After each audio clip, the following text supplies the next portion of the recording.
बिस्मिल्लाहिर्रहमानिर्रहीम। अस्सलाम वालेकुम नाज़रीन, आप देख रहे हैं सच सवेरा और मैं हूं हुमार सलान। उम्मीद करते हैं कि आप सब खैरियत से होंगे, मज़े में होंगे और इस खुशगवार सुबह को एंजॉय कर रहे होंगे। आपकी सुबह को मज़ीद खूबसूरत, खुशगवार और मज़ेदार बनाने के लिए हम आपके साथ मौजूद हैं। हमेशा की तरह कुछ डिफरेंट से टॉपिक्स लेकर आए हैं जिनकी अहमियत को उजागर करना, जिन पर बात करना और जिनके हवाले से कुछ सीखना और समझना हम सब के लिए ज़रूरी हो। आज का जो टॉपिक है वो आज के दिन के हवाले से ही है। आज 26 जून है और ग्लोबली इस दिन को जो है वो इंसदाद मंशियात के तौर पे मनाया जाता है। आज इंसदाद मंशियात का आलमी दिन है और इस दिन को मनाने का मकसद भी यही है कि हम अपनी ज़िम्मेदारियों को समझें। इंसदाद मंशियात के लिए हमने अपना किरदार अदा करना है। किस तरह से किरदार अदा करना है कि मंशियात के ख़ात्मे को हम यकीनी बनाएं। इसमें एहसास ज़िम्मेदारी पैदा करनी है अपने तमाम स्टेक होल्डर्स के दरमियान। अपनी स्टेट को भी हमने जो है वो कहीं ना कहीं हम जब ब्लेम करते हैं तो इसका ये मकसद नहीं होता कि हम ये कह रहे हो कि स्टेट अपना किरदार अदा नहीं करी, स्टेट बहुत अच्छे काम कर रही है। सिर्फ एक तवज्जो दिलाना होता है कि इस तरफ भी रुझान हो, इस तरफ भी तवज्जो दिलाई जाए ताकि इस बहुत बड़े मसले को ख़त्म किया जा सके। ओवरऑल सोसाइटी के पर्सपेक्टिव में जब हम बात करेंगे तो डेफिनेटली सोसाइटी में, इस माशरे में रहने वाले हर फ़र्द पे ये ज़िम्मेदारी आयद होती है कि इस माशरे की तमाम तर नाहमवारियाँ, तमाम तर बुराइयों को कंट्रोल करने में वो एक ख़ास किरदार अदा करें। इंडिविजुअल एफ़र्ट की जब बात हम करेंगे तो यकीनन हम ये जानेंगे कि हम अपनी ज़िम्मेदारियों को कैसे समझ सकते हैं, कैसे पूरा कर सकते हैं। इंसदाद मंशियात के लिए हमारा क्या किरदार होना चाहिए, मंशियात के ख़ात्मे के लिए हम कैसे आवाज़ बुलंद कर सकते हैं, कैसे इस नासूर से अपने माशरे को पाक कर सकते हैं, अपने आने वाली नस्ल में शऊर उजागर कर सकते हैं, ये तरबियत इनकलकेट कर सकते हैं कि वो सही और गलत के दरमियान फ़र्क कर सकें। वो ये जान सकें कि क्या चीज़ उनको वक्ती फ़ायदा पहुंचा रही है, क्या चीज़ उनके लिए अल्टीमेट नुकसान का सबब बन रही है, क्या चीज़ अगर उन्हें फ़ैशन के तौर पे, ट्रेंड के तौर पे मुतारिफ़ कराई जा रही है और ये कहा जा रहा है कि सब कर रहे हैं, जब तक तुम ऐसा नहीं करोगे तुम इस सोसाइटी में एग्जिस्ट नहीं करोगे, तुम्हारा सर्वाइवल मुश्किल होगा। तो उसे यकीनन ये सोचना चाहिए कि आया मेरी तरबियत में ये चीज़ें शामिल हैं या नहीं, या मेरे पेरेंट्स ने, मेरे टीचर्स ने, मेरे बुज़ुर्गों ने अगर मुझे ऐसी किसी चीज़ से मना किया था, किसी ऐसी चीज़ का आदी होने से मना किया था, तो यकीनन मुझे रुकना है, मुझे ठहरना है, मुझे सोचना है और फिर सामने वाले को रेजिस्ट करना है। बहुत सारी ऐसी चीज़ें हैं जो कि आज के दिन की मुनासबत से हम जानेंगे भी। अवेयरनेस जो है उजागर करने का दिन है और इस दिन को बेसिकली मनाया भी इसीलिए जाता है ताकि आम आवाम में शऊर उजागर किया जा सके। हमारी नस्ल, हमने उसे नशे से पाक करना है। क्यों हमारी नस्ल जो है वो नशे के आदी बन रहे हैं। ऐसे अफराद हमें आए दिन नज़र आ रहे होते हैं जो आदतन नशे के जो हैं आदी बन रहे हैं, जिन्हें कहीं से नहीं पता था। उनके पीयर ग्रुप में 2 ऐसे फ़र्द मौजूद थे, एक ऐसा इंसान मौजूद था जिसने उन्हें नशे का आदी बनाए। उस इंसान को ट्रिगर आउट करना, उसे कंट्रोल करना, ऐसे अफराद का, ऐसे माफियाज़ का सद्देबाब करना कितना ज़रूरी है और ये किस तरह से मुमकिन बनाया जा सकता है, इन डिटेल आज के इस टॉपिक को हम डिस्कस करेंगे। मेरे भाइयों, दोस्तों, बुज़ुर्गों, नौजवानों, अस्सलाम वालेकुम। मैं आज मंशियात के ख़िलाफ़ आलमी दिन पर आपसे चंद बातें करना चाहता हूँ। जैसा कि आपको मालूम है कि हमारे ख़ित्ते में आज से 3-4 दहाई पहले मंशियात के नाम की कोई चीज़ नहीं थी, लेकिन अनफॉर्चुनेटली इस ख़ित्ते के सोशल और इकनॉमिक रीज़न की वजह से ये जो एपिडेमिक था ये पिछले 3 दहाई में ये फैलना शुरू हो गया। हमारे मुल्क में इसकी कोई काश्त या पैदावार नहीं होती, हम विक्टिम हैं। ये किसी और मुल्क में पैदा होती है और क्योंकि इस कारोबार में इतना मुनाफा है और इतनी डिमांड है, ये पूरी दुनिया में ये फैलती है और इसलिए हम भी इससे इफ़ेक्ट हुए हैं। मेरी आपसे दरख्वास्त है कि ये एक ऐसी बीमारी है कि जिसको एज ए सोसाइटी हमने कंट्रोल ना किया तो हमारे लिए मुश्किल हो जाएगा और हमारी यंगर जनरेशन जो है वो अगर इसके में लग गई तो हमारी तबाही हो जाएगी। तो इसलिए मैं आपसे गुजारिश करता हूँ, हमारी सोसाइटी के सेगमेंट का हर आदमी इसकी डिमांड रिड्यूस करे, अवेयरनेस पैदा करे, स्कूलों में, कॉलेजों में, अस्पतालों में, हर जगह इसकी बुराइयां जो हैं वो उजागर की जाए कि ये हमें किस तरफ लेकर जाएगी।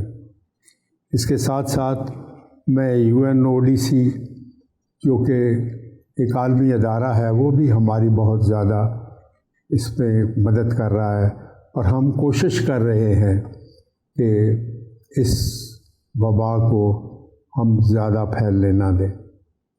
हमारी एंटी नारकोटिक फोर्स और ministry of narcotics control division ये दिन रात यही काम कर रही है कि हम इसकी डिमांड को रिड्यूस करें, इसकी इन्फोर्समेंट को ज़्यादा करें और इसकी रिहैबिलिटेशन में काम करें। मैं आपको ये बताना चाहता हूँ कि अगर हम एज ए सोसाइटी इसका मुकाबला करें, एंटी नारकोटिक फोर्स और नारकोटिक्स कंट्रोल डिवीज़न आपकी कॉल के ऊपर है और इसी तरह जो आलमी अदारे हैं वो भी हमारे साथ मिलकर काम कर रहे हैं। मुझे पूरा यकीन है कि अगर हम मिलकर एक कंसर्टेड एफर्ट करेंगे तो हम इस वबा को कंट्रोल करने में इंशाअल्लाह ताला कामयाब हो जाएंगे। हमेशा की तरह कुछ मेहमान भी हमारे साथ मौजूद होंगे जिनका तारुफ कराएंगे, गुफ्तगू का आगाज़ करेंगे। सबसे पहले जी स्टूडियोज़ में हमें ज्वाइन कर रही हैं सिद्रा अख्तर चौधरी। आप सब उनको जानते हैं, चेयरपर्सन है सिद्रा अख्तर फाउंडेशन मरकज़ी इलाजी मंशियात और नफ्सियात की। वेलकम करेंगे। अस्सलाम वालेकुम। वालेकुम अस्सलाम। बहुत शुक्रिया सिद्रा आपकी तशरीफ़ आवरी का। आज के दूसरे मेहमान को वेलकम करेंगे। सैयद सजील हैदर साहब हमारे साथ मौजूद हैं। आप डायरेक्टर हैं एंटी नारकोटिक स्पोर्ट पाकिस्तान के। खुशामदीद कहेंगे सर, बहुत शुक्रिया आपकी तशरीफ़ आवरी का। जी बहुत शुक्रिया, आपने अपना कीमती वक्त दिया। आज की तीसरी मेहमान को भी खुशामदीद कहेंगे। फरीहा जाफ़र बाजवा हमारे साथ मौजूद हैं, माहिर कानून है। वेलकम करेंगे। अस्सलाम वालेकुम। वालेकुम अस्सलाम। कैसी हैं फरीहा, खैरियत से हैं? जी। मैं गुफ्तगू का आगाज़ करना चाहूँगी सिद्रा आपसे। आज के दिन के हवाले से हम बात कर रहे हैं, आज के दिन को मनाने का मकसद बेसिकली क्या है, इजहार ख्याल कीजिए। सबसे पहले तो हुमा, ये जो टॉपिक है ड्रग एडिक्शन, ये पाकिस्तान का एक बहुत अहम मसला बनता चला जा रहा है और हमारे जो हुकूमती सतह पर इतनी तवज्जो नहीं दी जा रही, क्योंकि मैं आपसे कुछ स्टैटिस्टिक्स शेयर करूँगी यहाँ पर कि पाकिस्तान की 63% जो यूथ है आबादी, वो यूथ के ऊपर मुश्तमिल है। इस आबादी के लिए कोई भी ऐसे प्लेटफॉर्म नहीं मौजूद हैं जहाँ पे वो पॉजिटिव और प्रोडक्टिव एक्टिविटीज़ की तरफ जाएं और फिर और इतने ज़्यादा प्रॉब्लम है जिसकी वजह से वो ऐसे सहारों की तरफ चले जाते हैं जिन्हें हम एडिक्शन कहते हैं। अब यहाँ पे स्टैटिस्टिक्स को देखते हुए, मद्देनज़र रखते हुए आपने ये चीज़ देखनी है कि 2013 के अंदर UNODC ने एक रिसर्च की थी मंशियात के बारे में, जहाँ पे उन्होंने ये बताया था कि पाकिस्तान में 6 मिलियन अफराद जो हैं वो नशे की लत में मुब्तला हैं।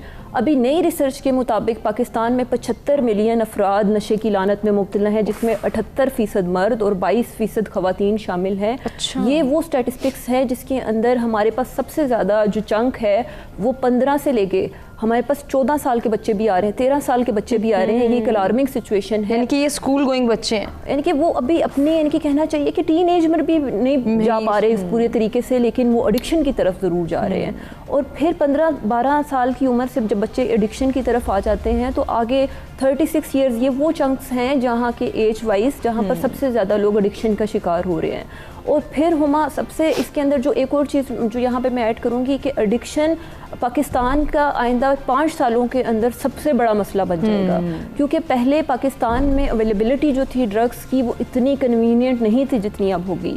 यहाँ पे एक और चीज़ भी मैं ऐड करती चलूँ कि इस टाइम पाकिस्तान में आइस एडिक्शन जो कि एक नया नशा है मुतारिफ हुआ है, और उसकी जो स्टैटिस्टिक्स हैं वो कुछ यूँ है कि एक कारखाना जो अफगानिस्तान में लगाया गया है उसकी 70% जो कंजप्शन है वो पाकिस्तान के अंदर है। अब इसके अंदर आप डिटेल में जाएं तो आपको पता चलेगा कि आइस के अंदर जो केमिकल्स इस्तेमाल होते हैं वो हर जगह पे बाआसानी दस्तयाब हैं। अच्छा। अब हीरोइन एडिक्ट्स जो हैं वो आइस की तरफ आ रहे हैं, और पूरी दुनिया में अगर फिर मैं आपसे ग्लोबल स्टैटिस्टिक्स शेयर करूं तो फिर आपको पता चलेगा कि कोविड की वजह से 10% इंक्रीज़ आया है एडिक्शन की वजह में। अच्छा। एडिक्शन के अंदर क्योंकि लोगों के पास करने को कुछ नहीं था, स्ट्रेस बहुत ज़्यादा था, डिप्रेशन बहुत ज़्यादा था और एंजाइटी बहुत ज़्यादा थी। और पूरी दुनिया में कैनबिस यूज़ जो है, चरस का इस्तेमाल पूरी दुनिया में बढ़ गया। और हमारे पाकिस्तान के अंदर KPK में जो स्टैटिस्टिक्स हैं वो कैनबिस यूज़ की दिन ब दिन 4 गुना जो हैं वो बढ़ती चली जा रही हैं। तो यहाँ पर हमने ये चीज़ देखनी है कि एडिक्शन की बेसिकली डेफिनेशन क्या है। एडिक्शन ये है कोई भी सब्सटेंस, कोई भी केमिकल जो आपको जिस्मानी तौर पे, नफसियाती तौर पे, इमोशनली आपको डिपेंडेंस की तरफ ले जाए और आपके अपने ऊपर कंट्रोल ना हो कि आप समझते हैं कि ये चीज़ बुरी है लेकिन फिर भी आप अपने ऊपर इतना इख्तियार नहीं रखते कि आप अपने आप को उस नशे से कंट्रोल कर सकें। और सबसे ये अहम मसला जो बनता चला जा रहा है वो हमारी यूथ का, और फिर उसके बाद जो मिडिल एज क्राइसिस जिसे हम कहते हैं, वो लोग भी काफ़ी ज़्यादा इसके अंदर इन्वॉल्व हैं। स्कूल्स, कॉलेजेस, हुमा सबसे बड़ी यूनिवर्सिटीज़ के नाम लें हम, यहाँ पे जो पूरे पाकिस्तान के अंदर अहम यूनिवर्सिटीज़ तस्वर की जाती हैं, वहाँ पे पूरे गैंग्स हैं जो बच्चों को, जो ब्राइट स्टूडेंट्स को, जो गोल्ड मेडलिस्ट बच्चे हैं उनको वो एडिक्शन की तरफ लेकर आ रहे हैं। और आप किसी भी यूनिवर्सिटी के कैफेटेरिया में जाके आप बैठ जाएं, आपको पता चलेगा कि वहाँ पर ड्रग एडिक्शन जो है वो कॉमन है।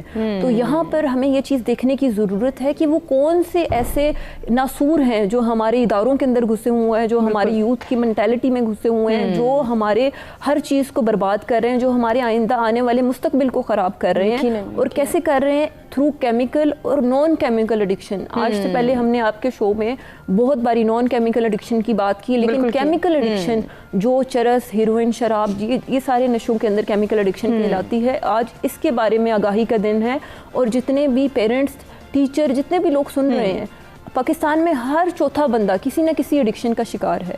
जिसमें आप सिगरेट को भी शामिल कर सकते हैं और नस्वार को भी शामिल कर सकते हैं, और बाकी नशे तो बात की बात है। तो फिर ये देखें कि आपके इर्द गिर्द, आप खुद अपने घर में देखें कि आपका कोई प्यारा, कोई अजीज इस लानत में मुब्तला है और आपने उसको हेल्प आउट करना है। आज का दिन का मकसद यही है कि हम लोगों को आगाही कैसे ट्रिगर आउट कर सकते हैं, कैसे हेल्प आउट कर सकते हैं, कुछ साइंस एंड सिम्टम्स भी आपसे जानेंगे। मैं चाहूँगी कि सजील साहब से भी हम गुजारिश करें कि वो आज के दिन की मुनासबत से इजहार ख्याल करते हैं। Thank you Uma, and thank you very much कि आपने इस इंतहाई अहम मौजू पे आज अपने सुबह की नशरियात का आगाज़ किया है। मैडम सिद्रा ने बहुत अच्छी बातें की हैं जी, मगर मेरा ख्याल है कुछ क्लैरिफिकेशन रिक्वायर्ड है। शायद सूरत हाल ऐसी नहीं है। लाइक एक इन्होंने फरमाया 2013 के UNODC के सर्वे का, उसमें जो अगर 6 मिलियन की बात की गई तो वो ये था जिन्होंने लाइफ में एक दफ़ा ड्रग चूज़ किए। उसका ये मतलब नहीं था कि 6 मिलियन हार्डकोर ड्रग एडिक्ट्स हैं। दूसरा फिर इन्होंने पता नहीं 70 मिलियन कहाँ से बोल दिया। 70 मिलियन का मतलब है 7 करोड़, तो वो शायद कुछ कहने में उन्हें गलती होगी, तो मैं समझता हूँ कि उसकी तस्दीक ज़रूरी है। ठीक। हाँ जी, तो 7 करोड़ जो है हमारी आबादी का कुछ तीसरा हिस्सा बन जाता है। सही। हाँ जी, 1/3 बन जाता है जी। देखिए, मंशियात एक बड़ा कॉम्प्लेक्स इशू है। इसकी बहुत सी डायमेंशंस हैं। इसकी मेन डायमेंशन है इसकी प्रोडक्शन और सप्लाई रिडक्शन, फिर उसके साथ साथ डिमांड रिडक्शन जो कि अवेयरनेस के ज़रिए पब्लिक को बता के इसके जो मनफी असरात हैं वो बता के की जा सकती है। सोसाइटी को साथ इन्वॉल्व करके की जा सकती है, पेरेंट्स को, टीचर्स को, उलमा इकराम को और जो नोटेबल सिटीज़न्स हैं, मीडिया को, इन सब को साथ लेके की जा सकती है। और तीसरा एक बड़ा अहम है कि बहैसियत एक ज़िम्मेदार रियासत होते हुए बैनुल-अक़वामी बरादरी से मंशियात के रोकथाम के लिए तआवन। ठीक, ये मैं आपको बड़ी ज़िम्मेदारी से यूनाइटेड नेशन के उनके जो स्टैटिस्टिक्स हैं उनकी बेसिस पे बता रहा हूँ कि पाकिस्तान दुनिया में जो इंटरनेशनल काउंटर नारकोटिक्स एफर्ट्स हैं, पाकिस्तान की हैसियत उसमें से एक लीडर की से है। ठीक, सिर्फ इसका सबूत ये है कि इस वक्त UNODC की जो पिछली ड्रग रिपोर्ट थी उसके मुताबिक सिर्फ पाकिस्तान ने 195 मुल्कों में से हेरोइन और कैनबस या चर्स जिसे हम कहते हैं, हशीश कहते हैं, उसका तकरीबन 6ठा हिस्सा सिर्फ पाकिस्तान ने सीज़ किया। यानी आप तमाम 195 मुल्कों के सीजर्स एक जगह, और उसमें तकरीबन 16% कंट्रीब्यूशन पाकिस्तान की थी, और it is a landmark achievement. आप हमारे नेशनल लेवल पे रिसोर्सेज देखें तो उनको देखते हुए अब हमारे साथ मेन प्रॉब्लम हुआ ये है कि अनफॉर्चुनेटली हमारे पड़ोसी मुल्क जो है वो दुनिया का सबसे बड़ा ड्रग प्रोड्यूसर है। 2,60,000 हेक्टर से ज़्यादा पॉपी कल्टीवेट की गई रिसेंटली हमारे पड़ोसी मुल्क में। सही। जो 6,400 मेट्रिक टन ओपीएम जिससे प्रोड्यूस की गई, और आप अगर सीधा हिसाब लगाएं तो 640 मेट्रिक टन उससे हेरोइन बनाई गई। अब पाकिस्तान का 2400 किलोमीटर से लंबा बॉर्डर है, तो ये इतना आसान इशू नहीं है इस सारी सिचुएशन को कंट्रोल करना। अभी जो हमारे लिए सबसे बड़ी प्रॉब्लम जो नई एक शुरू हो गई कि हमारा पड़ोसी मुल्क सिंथेटिक ड्रग्स की प्रोडक्शन में भी टॉप पे आना शुरू हो गया।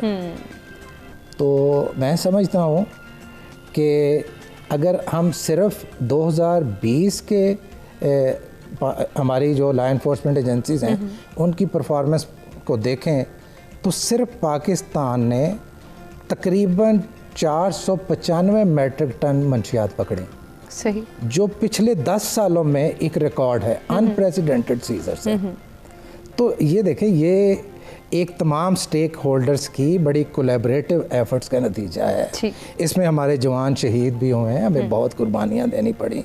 आप ये देखें, एक बंदा जो तुरबत, पंजगूर, गवादर और पाक अफ़गान बॉर्डर के संगलाख एरिया में जो ड्यूटी कर रहा है, आप उसके पर्सपेक्टिव से भी देखें कि पाकिस्तान कैसे एक फ्रंट लाइन स्टेट है, बाकी बैनुल-अक़वामी बरादरी के बिहाफ पे पाकिस्तान कोशिशें कर रहा है और जिसका पूरी दुनिया को जिसका समर मिल रहा है। बिल्कुल मिल रहा है। इसी को हम कंटिन्यू करेंगे डिस्कशन को और मज़ीद भी जानेंगे मनशियात के आलमी दिन के हवाले से, इसके ख़ात्मे में हम अपना किरदार कैसे अदा कर सकते हैं, कलेक्टिव एफर्ट क्या होनी चाहिए, इंडिविजुअली हमारी क्या रिस्पॉन्सिबिलिटीज़ हैं, उनको हाईलाइट किया जाएगा। एक ब्रेक की जानिब बढ़ें, ब्रेक से वापस आते हैं, फरीहा से बात करते हैं।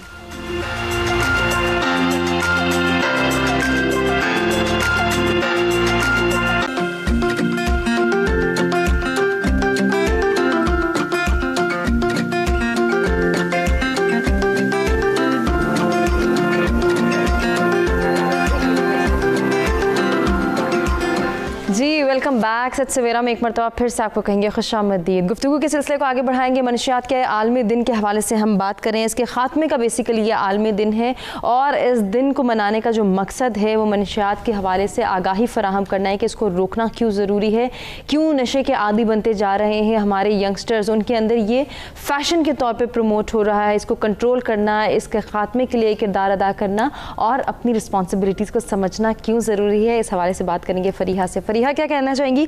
खूबसूरत डिस्कशन हो रही थी ब्रेक पे जाने से पहले, जिसमें हमें सर ने बताया था कि बहुत सारे ऐसे काम हो रहे हैं जो स्टेक होल्डर्स मिलकर कर रहे हैं, स्टेट लेवल पे बात हो रही है, वहाँ से भी किरदार अदा किया जाए। लेकिन अनफॉर्चुनेटली हम ये देख रहे हैं कि दिन ब दिन हम सूरत हाल को मज़ीद जो है वो ख़राब होने से बचाने की कोशिश करना चाह रहे हैं लेकिन कर नहीं पा रहे। ऐसा क्यों हो रहा है?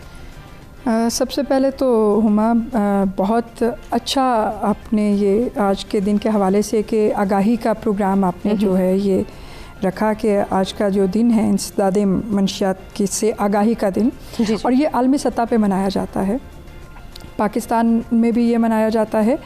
और जो स्पेशल जो बात आपने की कि हम मैडम ने भी बताया क्या स्टैटिस्टिक्स हैं और क्या हो रहा है, और सजील साहब ने तो खैर हमें जो इनसाइट व्यू दिया पाकिस्तान का, बेसिकली तो ये उस एंटी नारकोटिक्स फोर्स का हिस्सा हैं जो ये फ्रंट लाइन पे पाकिस्तान में कम्बैट कर रही है इस सारे इशू को। तो इन्होंने भी अपना एक इनसाइट व्यू दिया। मैं ये समझती हूँ कि आपने कहा कि हम बेहतरी की बजाय हम क्यों सिचुएशन वर्स्ट हो रही है, तो हमें इसको इंटरनेशनल सिनेरियो में अगर हम चीज़ों को देखते हैं, मैं हमेशा इस चीज़ में होती हूँ कि पॉजिटिव चीज़ें हमें शेयर करनी चाहिए, पॉजिटिव स्टोरीज़ शेयर करनी चाहिए। ठीक है जी, वर्स्ट भी चीज़ें चल रही हैं, पैरेलल अच्छी चीज़ें भी हो रही हैं, बट इंटरनेशनल सिनेरियो देखते हैं कि वहाँ पे अब क्या हो रहा है।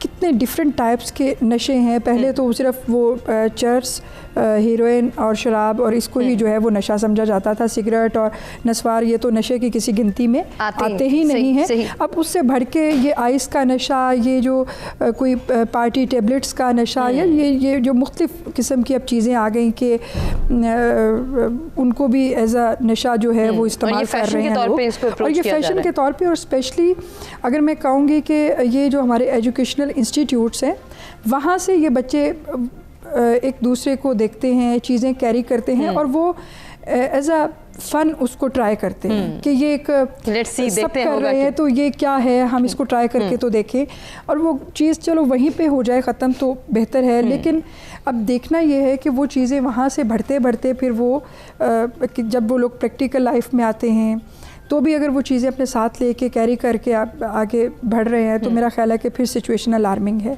सही। बट अगर ये देखा जाए कि पाकिस्तान में इंटरनेशनल जब सिनेरियो देखते हैं कि पाकिस्तान में अब क्या हालात हैं, स्टैटिस्टिक्स की बात पहले भी कर चुके हैं, मैं नहीं करूँगी। बात सिर्फ इतनी सी है कि पहले लोगों को अवेयरनेस ही नहीं थी। अभी अगर हमारे सर्वेस हो रहे हैं, अभी अगर अवेयरनेस आगाही हो रही है, हमारे पास लॉज है। मैं बहसियत कानूनदान, मैं चूँकि प्रैक्टिस भी करती हूँ, तो सिर्फ ये कह देना कि वो जी हमारे पास ऐसे कई क्लाइंट्स भी आते हैं जो कि कई जुग्गीवास होते हैं, कोई मांगने वाले भी होते हैं जिनके पास कोई चर्च के सिगरेट भी हो जाए, रिकवर हो जाए, तो वो बस आके कह देते हैं जी 9C हो गया, अब तो बंदा अंदर क्या। मीन्स इतना सा तो चले लोगों को पता चल गया कि भाई वी हैव लॉज, हमारे पास स्पेशल लॉ है। और फिर उस लॉ को अगर हम देखते हैं, उसकी फिर 3 कैटेगरीज है पनिशमेंट की। 9A की अलग पनिशमेंट है, 9B की अलग पनिशमेंट और 9C की अलग पनिशमेंट। और 9C में भी फिर उसको क्लासीफाई कर दिया कि उसमें भी कितनी कितनी मकदार होगी और कितनी कितनी सज़ा होगी, और इवन कि इसको सज़ाए मौत भी है, उम्र कैद भी है, सज़ाए मौत भी है, 14 साल, 7 साल और कम से कम जो है वो 2 साल। अब बात सिर्फ इतनी सी है कि लॉज हमारे पास मौजूद हैं, अवेयरनेस भी सम हाउ है, लेकिन अवेयरनेस लॉ की है। अवेयरनेस इस बाबत नहीं है कि मंशियात के क्या साइड इफ़ेक्ट्स हैं। आइस ठीक है एक, या जिस तरह से पार्टीज़ में लोग एक बच्चे एक दूसरे को देख के अडॉप्ट कर रहे हैं, या उनके साइड इफ़ेक्ट्स क्या हैं, उस चीज़ को जो है उसकी आगाही की ज़रूरत है। और ये जिस तरह से आज आपने प्रोग्राम किया, इसी तरह से आज के दिन में मैं अच्छी उम्मीद करूँगी कि सारे अगर मीडिया हाउसेस इस किस्म का आगाही प्रोग्राम आगाह करें, अवेयरनेस करें। मीडिया का अपना एक किरदार है, यकीनन है। अब तो स्पेशली पहले प्रिंट मीडिया हुआ करता था, अब इलेक्ट्रॉनिक मीडिया और सोशल मीडिया, इनका अपना किरदार है। और अगर ये आगाह करें कि इनके क्या साइड इफ़ेक्ट्स हो सकते हैं, क्या रिप्रिकॉशंस हो सकती हैं, तो मेरा ख्याल है कि बहुत सी बेहतरी हो सकती है। बिल्कुल बेहतरी भी हो सकती है और नौजवानों को रोका भी जा सकता है। लेकिन सिद्रा, जैसे अभी फरीहा ने एक जानिब इशारा किया कि बहुत सारे जब हम अपने इंस्टीट्यूशनल लेवल पे देखते हैं कि इंस्टीट्यूट्स में बच्चे अगर नशे के आदी हो रहे हैं तो उन पर पीयर प्रेशर है। अपने ग्रुप में 4 लोग जो हैं वो नशे के आदी हैं, या लेट्स सपोज सिर्फ स्मोकिंग की ही बात कर लेते हैं, स्मोक करें, 5वें पर वो प्रेशर जो है वो इन्हेंस होगा, प्रेशराइज करेंगे उसको कि आप भी हमारे साथ आओ, और अगर आप इस एक्टिविटी में मुलविस नहीं होते तो आप इसको ग्रुप को ही छोड़ दो।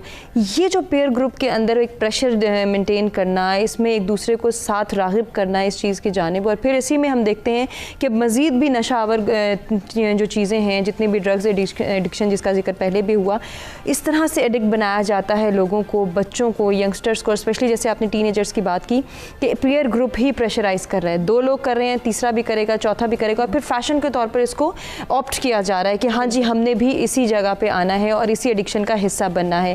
साइकोलॉजिकली अगर मैं आपसे जानना चाहूँ तो साइकोलॉजिकल रीजंस क्या हैं इसके पीछे, क्यों एक यंगस्टर, एक नौजवान राग़िब हो जाता है जब 4 लोग एक ग्रुप के उसको इम्पोज कर रहे होते हैं, इसको एम्फेसिस कर रहे होते हैं कि आप भी हमारे साथ इस एक्टिविटी में शामिल हो। अच्छा हुमा, सबसे पहले तो ये कि एज अ क्लिनिकल साइकोलॉजिस्ट हम इस पर्सपेक्टिव को देखें तो यहाँ पर सब लोगों को समझना बहुत ज़्यादा ज़रूरी है कि एडिक्शन बेसिकली एक प्रोसेस है। कोई भी शख्स, कोई भी बच्चा, कोई भी इनके इंडिविजुअल एक एक्सट्रीम लेवल पर नहीं पहुंचता, वो स्टेप बाय स्टेप उस लेवल पर पहुंचता है। ये बिल्कुल एक सीढ़ी का मामला है कि उस सीढ़ी के बाद आप उस मंजिल पर पहुंचते हैं।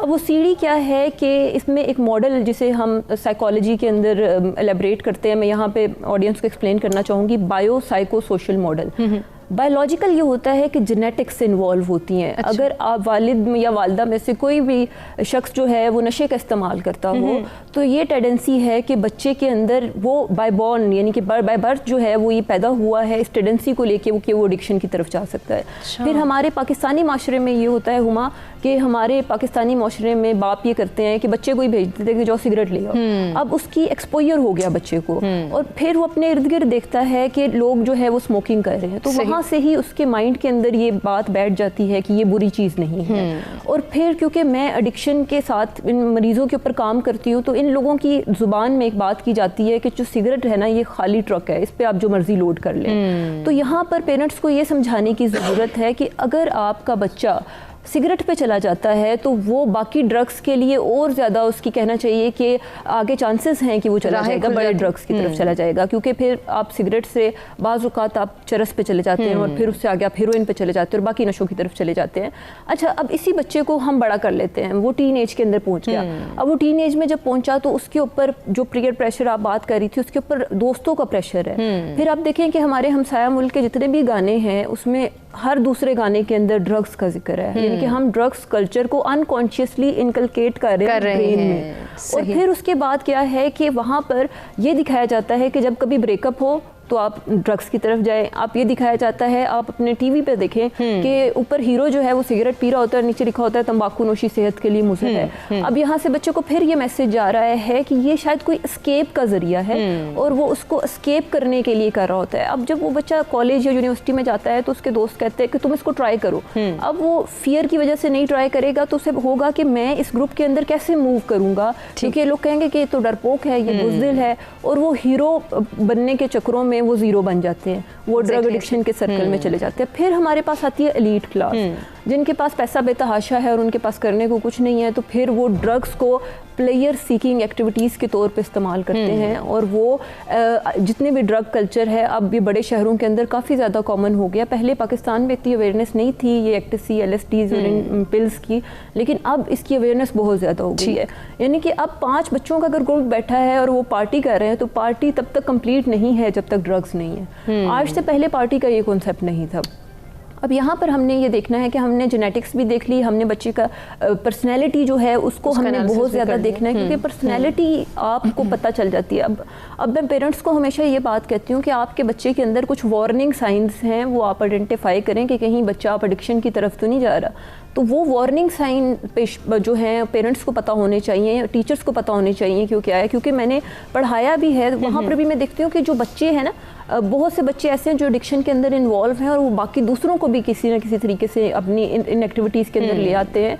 वार्निंग साइंस क्या है? सबसे पहले तो आपका बच्चा मिल के नहीं बैठेगा, वो अपने आप को आइसोलेशन की तरफ लेके जाएगा। वो अपने कमरे में बंद रहेगा, वो वॉशरूम में ज़्यादा टाइम लगाएगा, वो पैसे ज़्यादा मांगेगा, वो ज़्यादा यानी कि अपनी सस्पिशियस एक्टिविटीज़ की तरफ चला जाएगा। और फिर दूसरा पॉइंट हुआ कि पेरेंट्स को ये ज़रूर पता होना चाहिए कि मेरा बच्चा किन में उठता और बैठता है, क्योंकि पीयर ग्रुप से माँ बाप जो भी हैं उनका एक्सपीरियंस ज़्यादा है। वो बच्चे को दोस्तों से बहुत अच्छे तरीके से जान सकते हैं कि उनका बच्चा पॉजिटिव एक्टिविटीज़ के अंदर है या नहीं। फिर हमारे यहाँ हमेशा मैं ये बात करती हूँ कि हमारे पाकिस्तान में पेरेंटिंग के अंदर ये समझा जाता है कि बच्चे को पैसे का प्यार करो, बच्चे को आज़ादी का प्यार करो, और इस आज़ादी और पैसे के चक्कर में हम अपना बच्चा, अपनी यूथ जो है वो अपने हाथों से निकाल बैठते हैं। क्योंकि छोटी उम्र में जब ज़्यादा पैसा देखते हैं, ज़्यादा आज़ादी देखते हैं, तो फिर इर्द गिर्द ऐसे बहुत से गिद्ध बैठे हैं जो उनके पैसे को इस्तेमाल करने के लिए उन्हें उन गलत रस्तों पर लगा देते हैं, जिन्हें हम एडिक्शन कहते हैं। यकीनन ऐसे ही है, इनको कंट्रोल करना, इनको बवक्त जो है हमें रोकना बहुत ज़रूरी है। पेरेंट्स इसमें क्या किरदार अदा कर सकते हैं, हमारे टीचर्स ने क्या रोल प्ले करना है, ओवरऑल सोसाइटी की क्या रिस्पॉन्सिबिलिटी है, इस पर मज़ीद भी गुफ्तगू के सिलसिले को आगे बढ़ाते हैं। सजील साहब, जैसे अभी एक बात हो रही थी, एजुकेशनल इंस्टीट्यूट्स की बात हो रही थी, पेरेंट्स कैसे रोकें? पेरेंट्स को क्या पता है जिस इंस्टीट्यूट में वो बच्चे को तालीम हासिल करने भेज रहे हैं वहाँ पर माफिया मौजूद हैं और एज ए सप्लायर वो काम कर रहे हैं। अब यहाँ पर चेक एंड बैलेंस कौन यकीनी बना सकता है, पेरेंट्स या टीचर्स? ये देखिए, ये एक आपने बड़ा इम्पॉर्टेंट इशू जो है पॉइंट आउट किया है। मैं आपको ये बताना ज़रूरी समझता हूँ कि इस सारे मसले का बेस्ट सलूशन जो है उसे हम कहते हैं होल ऑफ सोसाइटी अप्रोच। ठीक, कि सिर्फ सरकारी इदारों पे ना छोड़ दिया जाए, इसमें सिविल सोसाइटी को आगे आना होगा, सही, हमारी NGOs को आगे आना होगा, डेफिनेटली हमारे पेरेंट्स को आगे आना होगा।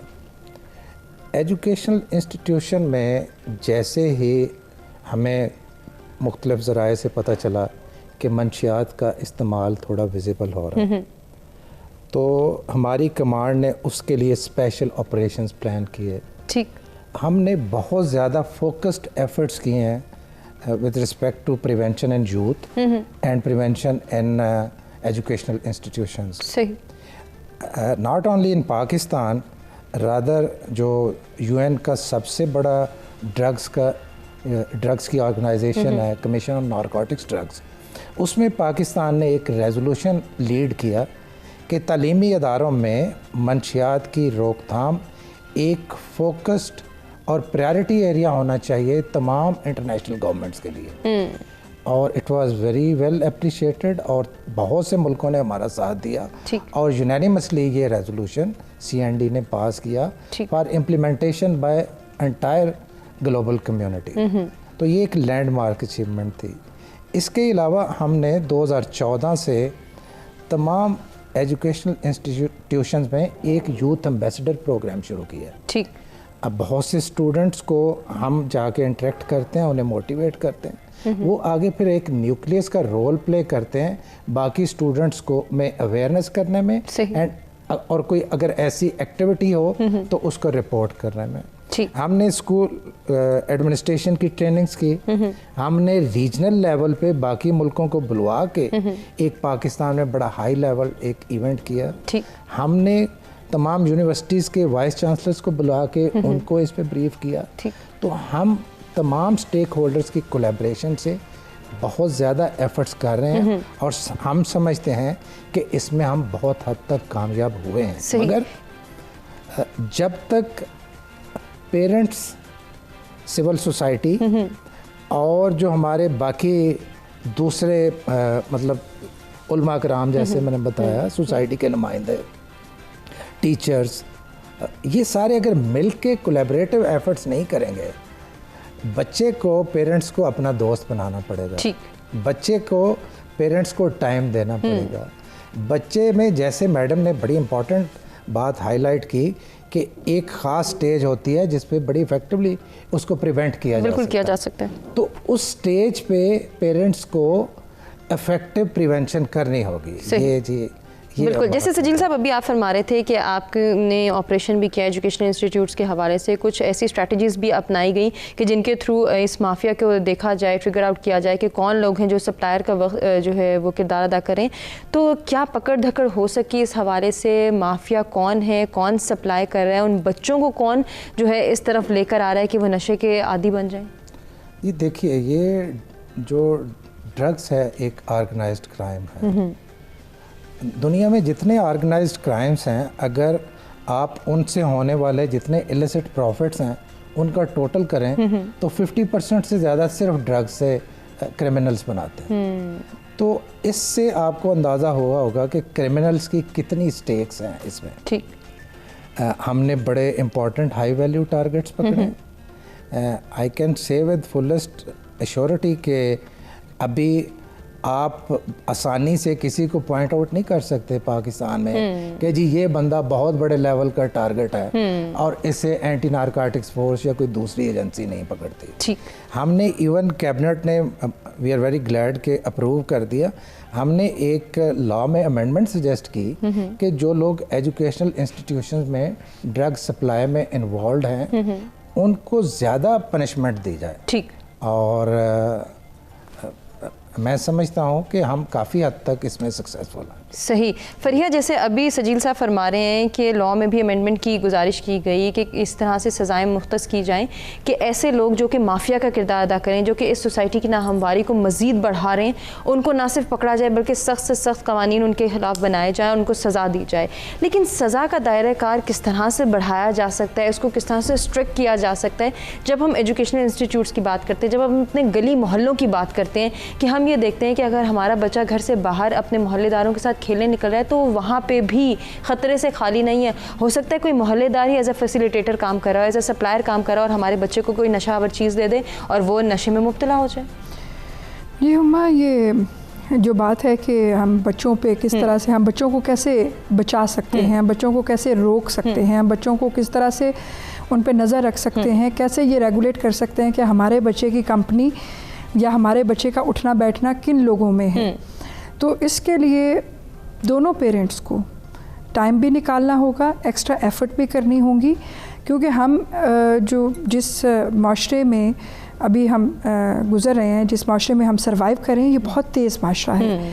आपके पास आपके मोबाइल में दुनिया जहान की चीज़ें मौजूद हैं। बिल्कुल है। आपके पास देखें ऐसी डिलीवरी ऐप्स हैं, ऐसी शॉपिंग ऐप्स हैं कि आपको घर पे आकर चीज़ें डिलीवर कर रही हैं। ठीक है, तो आपको ये सारी चीज़ें रेगुलेट करनी है और इस सब के लिए ठीक है बहुत तेज़ी का माशरा है।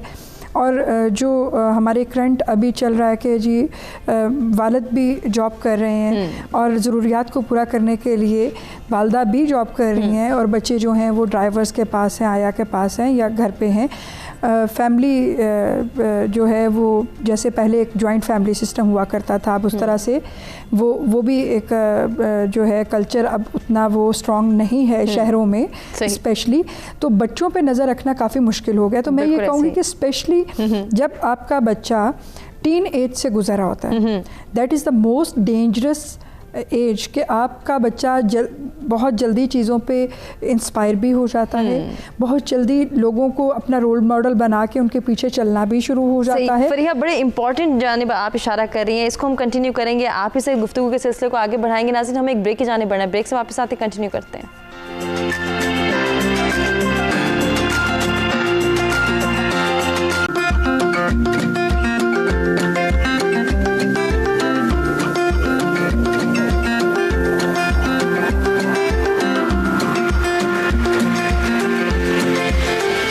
जी वेलकम बैक। सत सवेरा में एक मरतबा फिर से आपको कहेंगे खुशामदीद। इंटरेस्टिंग गुफ्तगू का सिलसिला जारी है। हम आज के दिन की मुनासबत से बात करें। मंशियात के खात्मे का आलमी दिन आज मनाया जा रहा है। उस दिन को मनाने का मकसद क्या है, उस मकसद को उजागर करें, अपनी ज़िम्मेदारियों को पूरा करना सीख रहे हैं और इंडिविजुअल एफर्ट के ज़रिए हम कैसे मंशियात के खात्मे में एक किरदार अदा कर सकते हैं, इसको हाईलाइट कर रहे थे। हम ब्रेक पर जाने से पहले अपने बच्चों के हवाले से बात कर रहे थे कि उन पर प्रॉपर चेक एंड बैलेंस हम किस तरह से मेनटेन कर सकते हैं, इसमें हमारी ज़िम्मेदारियाँ क्या हैं, बहैसियत वालिदैन हमें अपनी ज़िम्मेदारियों को कैसे निभाना है, और अगर हम उस्ताद हैं, हम इस सोसाइटी के एक फ़र्द हैं, हम इस सोसाइटी के बुज़ुर्ग हैं, हमने कैसे किरदार अदा करना है, उस पर हम कंटिन्यू करेंगे अपनी डिस्कशन को। आपको बताएं कि एक और मेहमान भी हमारे साथ इस वक्त मौजूद है, तारुफ कराते हैं, खुशामदीद कहेंगे। अक्सा याकूब खान हमारे साथ मौजूद हैं, एग्जीक्यूटिव काउंसलर हैं, निशान फाउंडेशन से आपका ताल्लुक है। वेलकम करेंगे। अस्सलाम वालेकुम। वालेकुम अस्सलाम। कैसी हैं अक्सा, खैरियत से हैं? बिल्कुल ठीक ठाक। आपसे आपका पॉइंट ऑफ व्यू ज़रूर जानेंगे, लेकिन उससे पहले हम फरीहा से बात कर रहे थे जो ब्रेक पे जाने से पहले, हम उसी को कंटिन्यू करेंगे और फरीहा से रिक्वेस्ट करेंगे कि आप अपनी बात ही मुकम्मल करें। जी हम बात कर रहे थे कि बच्चों को टाइम देना, तो वो बच्चों को स्पेशल टाइम देना चाहिए पेरेंट्स को। और फिर जब हम अपने एजुकेशनल इंस्टीट्यूट्स की बात करते हैं तो आजकल दौड़ सिर्फ अच्छे ग्रेड्स की है, अच्छे नंबरों की है। तरबियत जो है वो कहीं मिसिंग हो गया बीच में। टीचर्स जो हैं वो भी पढ़ा रहे हैं बट उसको एज अ कमर्शियल उन्होंने एक एक्टिविटी बना लिया है कि पढ़ाना है और अच्छे ग्रेड्स आने हैं, और स्कूल जो हैं वो भी तरबियत की तरफ ज़रा उनका हो गया, उनके भी ज़्यादा जो वो जोर है वो अच्छे ग्रेड्स की तरफ गया। फिर उसके बाद हम देखते हैं कि वहाँ से अगर ये एलिमेंट मिसिंग होता है और फिर पेरेंट्स भी प्रॉपर टाइम नहीं दे पाते हैं, तो बच्चे जो हैं वो डेफिनेटली जब उनको ये नहीं बताएंगे कोई भी कि ये अच्छी चीज़ है, आपने ये करनी है, ये बुरी चीज़ है, ये नहीं करनी है, एक वो जो सेल्फ सेंसर्ड अलार्म होता है जिसे हम कह देते हैं ना। मैं बहुत दफ़ा जब बात होती है कि 7 साल तक आप बच्चे को जो सिखा दो वो उसके अंदर वो सॉफ्टवेयर हो गया, फिर आप उसको रेस्ट ऑफ द लाइफ उसको अपग्रेड करते हो। तो वो जो 7 साल तक है ना, वो मेरा ख्याल है कि स्पेशल बच्चे पे तवज्जो के साथ उसके अंदर ये बिठा दें कि ये, और उसके सामने ये, जैसे एक बहुत शुरू में मुझे याद है कमर्शियल आया करता था, एक ऐड आया करता था सिगरेट का, जिसमें वालिद सिगरेट पी रहा होता है और उसका बच्चा पास बैठा पेंट कर रहा होता है, रंग कर रहा होता है और पेंसिल से वो सिगरेट पीने की वो एक्टिंग करता है। तो मतलब इस किस्म की अवेयरनेस एड्स की हमें फिर दोबारा से ज़रूरत है कि वो पेरेंट्स जो हैं उनकी भी तो सेंसिटाइजेशन होनी चाहिए कि भी आपने बच्चों के सामने ये काम करने हैं और ये डूज़ हैं और ये डोंट्स हैं। फिर आपने कहा था कि भाई ऐसे हमारे पास लॉज हैं, हमारे पास सज़ाएं हैं, फिर ऐसा क्या है कि वो लोग बच निकलते हैं।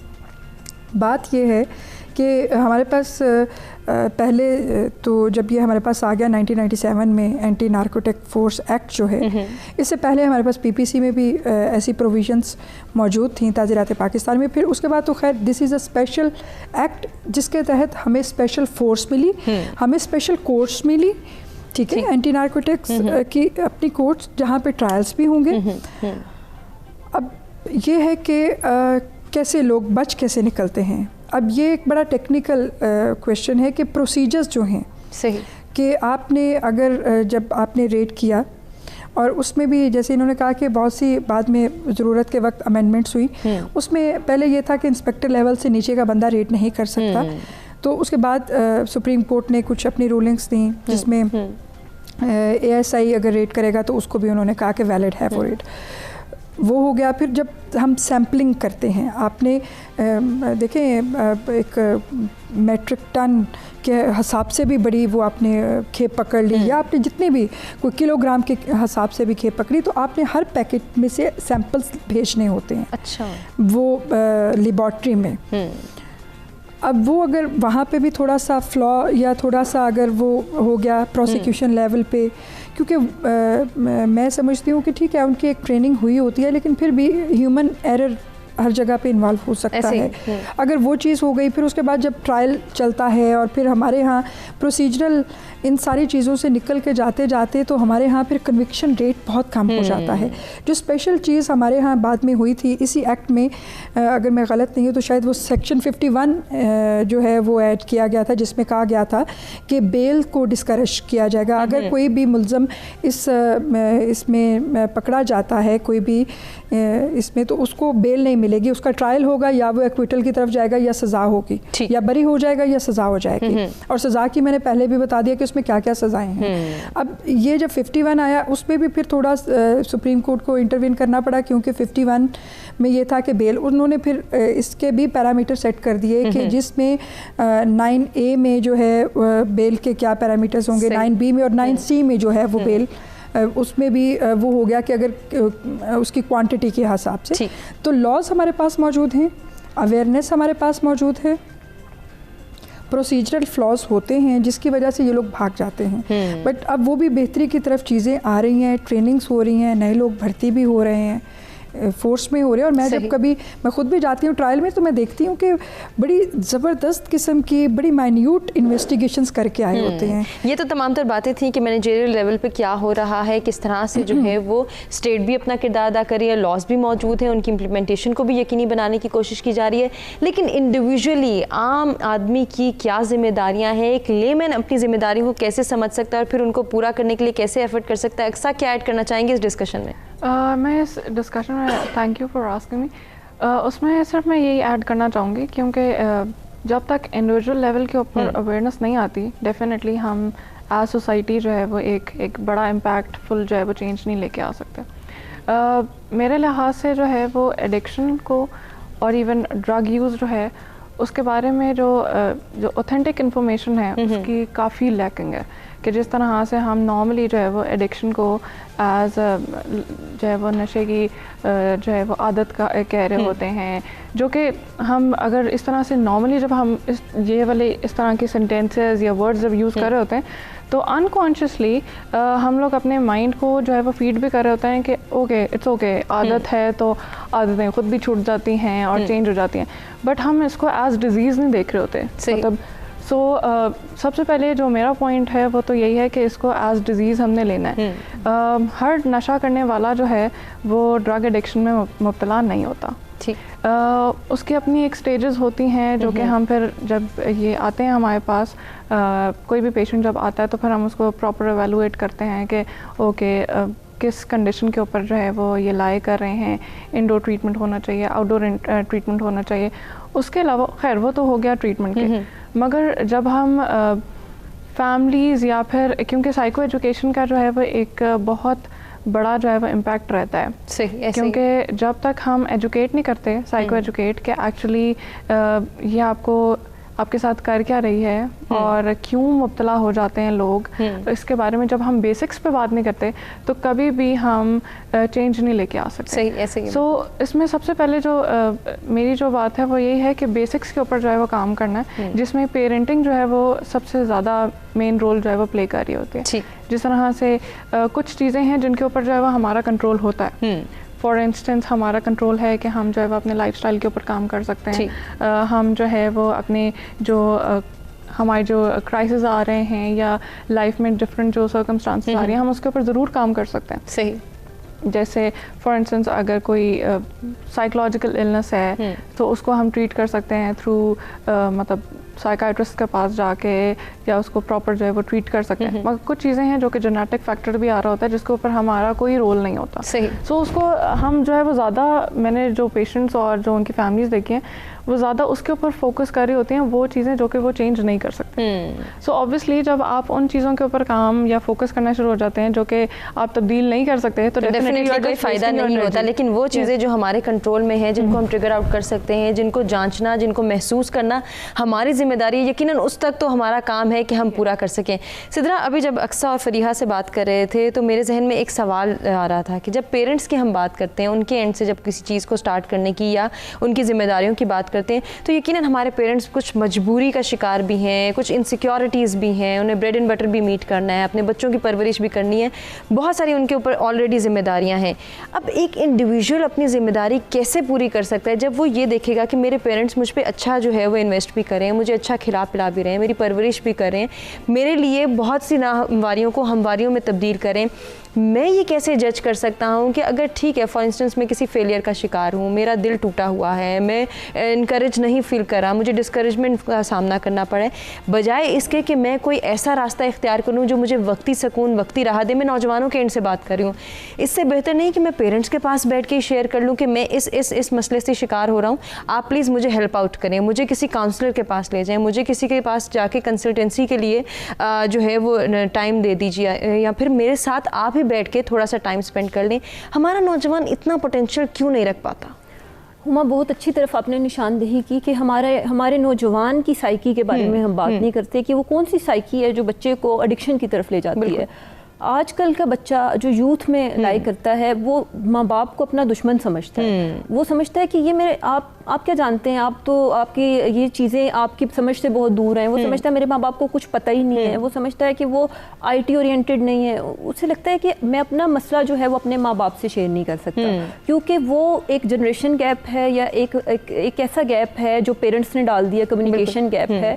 हमारे माशरे के अंदर बाप सिर्फ ATM मशीन बन के रह गया है और माँ जो है वो घर के कामों के लिए रह गई है। जब तक हमारे बच्चे जो है ना यूथ में, ये कहती हूँ कि वो इंसान नहीं बन रहे, वो रोबोट्स बन रहे हैं।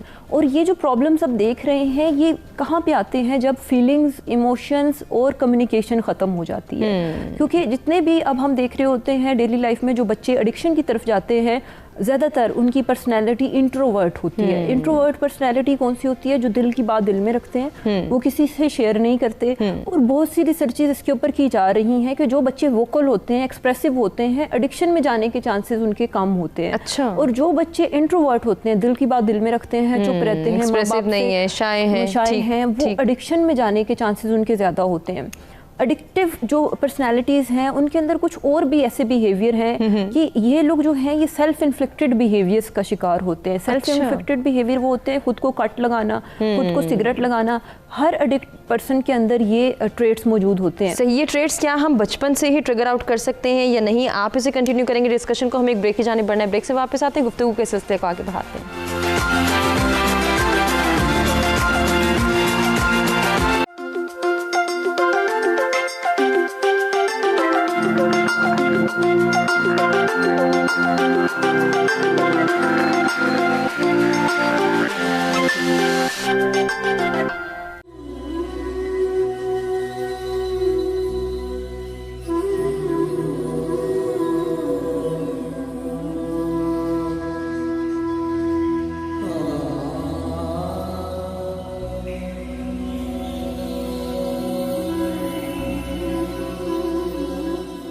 आसूदगी की तलाश, बोरियत से निजात और फैशन ज़दा नज़र आने की चाह में सिगरेट की जानिब बढ़ाया जाने वाला कदम इतनी आसानी से पीछे नहीं हटाया जा सकता। रियासत और मुआशरा अब भी इसको संजीदा मसले के तौर पर नहीं देख रहा। तमाम तर कोशिशों और काविशों के बावजूद ये जहर तेज़ी से मुआशरे की रगों में उतरता जा रहा है। पाकिस्तान समेत दुनिया भर में नौजवान नस्ल फैशन और शौक़ में मनशियात की आदी बन रही है। अक़वाम मुत्तहिदा की सालाना रिपोर्ट के मुताबिक दुनिया भर में नशे के आदी अफराद की तादाद 30 करोड़ से ज़ायद है। पाकिस्तान में 1 करोड़ से ज़ायद अफराद नशे में मुब्तला हैं। सिर्फ लाहौर में ही 1 लाख लोग नशे में मुब्तला नज़र आते हैं, जबकि पाकिस्तान में हर साल नशा करने वालों की तादाद में 5 लाख का इजाफा हो रहा है। इन दिनों मनशियात की फ़रोख्त रिवायती नहीं बल्कि इंतहाई जदीद अंदाज में सोशल मीडिया के ज़रिए की जा रही है। मनशियात फ़रोश व्हाट्सएप और फेसबुक समेत सोशल मीडिया की दीगर ऐप्स इस्तेमाल कर रहे हैं। मनशियात से महफूज पाकिस्तान, ये इस साल का स्लोगन है। हमारा अज़्म मनशियात से पाक मुआशरा और ज़िंदगी से प्यार, नशे से इनकार होना वक्त की अशद ज़रूरत है। आखिर कौन जिम्मेदारी उठाएगा? दीमक की तरह हमारे नौजवानों को ज़ाया करती मनशियात पर खामोशी कब तक? मनशियात के खात्मे का आलमी दिन 26 जून को मनाया जाता है। मनशियात के इस्तेमाल के खिलाफ मुहिम में इंटरनेट, मोबाइल फ़ोन्स, रेडियो और टेलीविज़न के मौसर इस्तेमाल से काम लेना चाहिए। ये दिन मनाने का मकसद दुनिया भर में मनशियात से होने वाली तबाहकारियों के सिलसिले में अवामुन्नास में शऊरी आगाही पैदा करना है, ताकि मनशियात हमारे मुल्क से ख़त्म हो सके और हम एक तंदुरुस्त कौम बन सकें।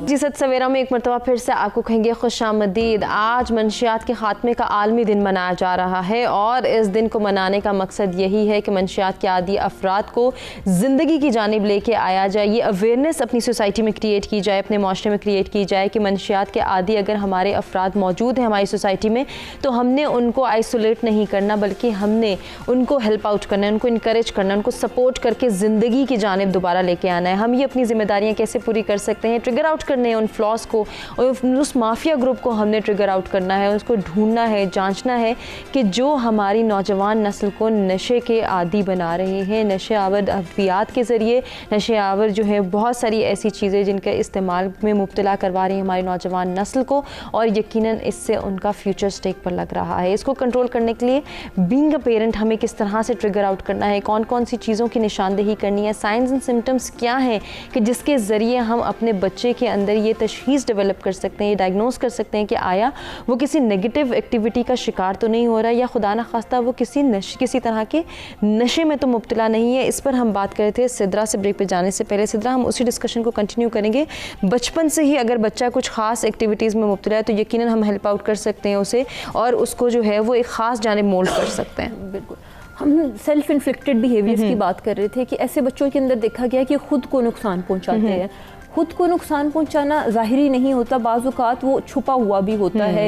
एडिक्शन एक सबसे बड़ी एग्जांपल है जिसमें आप अपने आप को, हर एडिक्ट ये कहता है कि मैं मरना चाहता हूँ लेकिन मैं थोड़ा बुज़दिल हूँ, मैं इसलिए नशे की तरफ आ गया। तो एडिक्शन बेसिकली ये है कि आपने जब किसी बच्चे के अंदर आपने आइडेंटिफाई कर लिया कि उसके अंदर ये ट्रिगर्स मौजूद हैं, उसकी पर्सनैलिटी के अंदर ये ट्रेट्स मौजूद हैं। हमारे माँ बाप क्या करते हैं, पहले जब उनको पता चल जाता है कि उनका बच्चा खुदा न खास्ता किसी एडिक्शन में इन्वॉल्व है तो इसको छुपाने की कोशिश करते हैं। देखिए, छुपाना, वो अंडर द कारपेट वाली मेंटालिटी जो है वो हमारे माँ बाप की होती है। ये मेंटालिटी ठीक नहीं है। आपके बच्चे को हेल्प की ज़रूरत है। देखिए, मैं एक माहिर नफ्सियात हूँ। अब सवाल ये पैदा होता है कि माहिर नफ्सियात और ये पूरी टीम मिलकर क्यों इनका इलाज करती है? इसका मतलब है कि इनको कोई जहनी तौर पे बीमारी है, डिसऑर्डर है उनकी पर्सनैलिटी में, जो कि ट्रीटमेंट उसका हो सकता है। अब पाकिस्तान में ये समझा जाता है जब कोई बच्चा एडिक्शन की तरफ चला जाए तो घर में उसके साथ नेगेटिव रवैया रखा जाता है, उसको स्टिग्मेटाइज किया जाता है। बाज़ जगहों पे बच्चों को मारपीट भी की जाती है, उन्हें मारा जाता है, चेन्स डाल दी जाती है, उन्हें कहा जाता है तुम्हारी तरबियत ही ऐसी है, तुम्हारी माँ ने ऐसी तरबियत की है, बाप के पैसे को निशाना बनाया जाता है। देखें, सबसे पहले तो ये समझने की ज़रूरत है कि एक बीमारी है और इस बीमारी का इलाज मुमकिन है, लेकिन इस बीमारी के बारे में ये आपको अवेयरनेस देते जाएं आम फहम ज़ुबान में कि जिस तरीके से शुगर है और ब्लड प्रेशर है, ये बीमारी भी ऐसे ही है कि जब तक आप एहतियात करेंगे, शुगर का मरीज़ चीनी से एहतियात करेगा उसको ठीक रहेगा, इसी तरीके से ब्लड प्रेशर का मरीज़ नमक से एहतियात करेगा वो ठीक रहेगा। एडिक्शन भी ऐसे ही है कि जब आपने अपने आप को सही करना है तो आपने मंशियात से को बिल्कुल अपनी ज़िंदगी से निकाल देना है। किसी भी तरह की एडिक्शन को अपनी ज़िंदगी से निकाल देना है। और पेरेंट्स को ये चाहिए, मैं हर शो में आके ये बात करती हूँ कि हमारे पेरेंट्स को ये चाहिए कि इन बच्चों की तरबियत के ऊपर बहुत ज़्यादा फोकस करें, अपने मोबाइल फ़ोनों से बाहर निकलें, बच्चों की तरबियत के ऊपर आएँ, और बच्चे अगर मोबाइल फ़ोन का ज़्यादा इस्तेमाल कर रहे हैं तो उन्हें अपने साथ फ्रेंडली इन्वायरमेंट दें। घर में एक टाइम का खाना जो है वो आप बच्चों के साथ खाएं, बच्चे के साथ बात करें। हमारे माशरे के अंदर बाप को जो अथॉरिटेटिव रोल में दिखाया जाता है कि जी बाप आएगा ये हो जाएगा, बाप आएगा वो हो जाएगा, इस रोल से निकल के हमें बच्चे को कॉन्फिडेंस देने की ज़रूरत है, क्योंकि उस स्ट्रिक्टनेस की वजह से वो बच्चा कोई बात नहीं कर पाता है, वो अपने इमोशंस को शेयर नहीं कर पाता। और हुमा वो पता है कहाँ पे अपने इमोशंस शेयर करता है, वो अपने फ्रेंड्स को सबसे ज़्यादा क्लोज समझता है। अब फ्रेंड्स क्या हैं, वो पॉजिटिव से ज़्यादा नेगेटिव मिल जाते हैं बाज़ औक़ात, तो फिर वहाँ पर बच्चा जो है वो गलत हाथों में चला जाता है और फिर माँ बाप परेशान होते हैं। आप अपने बच्चे को इतना कॉन्फिडेंस दें कि वो अपना हर मसला, अपनी हर परेशानी आकर आपसे शेयर करे, ताकि कल को उसको किसी साइकोलॉजिस्ट की ज़रूरत ना पड़े और वो किसी बीमारी का शिकार। बिल्कुल, क्योंकि पेरेंट्स बेहतरीन उसकी कंसल्टेंसी कर सकते हैं, उसकी काउंसलिंग कर सकते हैं, उसको बेहतरीन तरबियत फराहम करना जहाँ उनकी जिम्मेदारी है, तो उसकी काउंसलिंग करना, उसकी अपब्रिंगिंग में वो तमाम तर क्वालिटीज़ इनकलकेट करना कि जिसके ज़रिए वो सही और गलत की पहचान कर सके, ये भी पेरेंट्स की जिम्मेदारी है। इसी के साथ सजील साहब, जैसे हम बात कर रहे थे पहले भी कि फोर्सेस अपना काम कर रही हैं, स्टेट अपना काम कर रही है, हमें एज अ लेमैन भी सोचना है कि हमारी जिम्मेदारियां क्या हैं। आप क्या गाइड करना चाहेंगे इस माशरे के आम इंसान को, आम आदमी को, कि वो अपनी जिम्मेदारियों को कैसे पूरा कर सकता है? जी थैंक यू। मगर इससे पहले मैं मैडम की बात को आगे बढ़ाना चाहता हूँ। इन्होंने एक बड़ी इंपॉर्टेंट बात की कि हमारा एक रवैया है कि चीज़ों को अंडर द कारपेट करना। बाज़ औक़ात पेरेंट्स या फैमिली ये समझती है कि अगर हमारे बच्चे में ये बीमारी है तो अगर हम लोगों को बताएंगे तो हम पे एक स्टिग्मा हम पे अटैच होगा, जिससे हमें बाहर निकलना चाहिए। सही।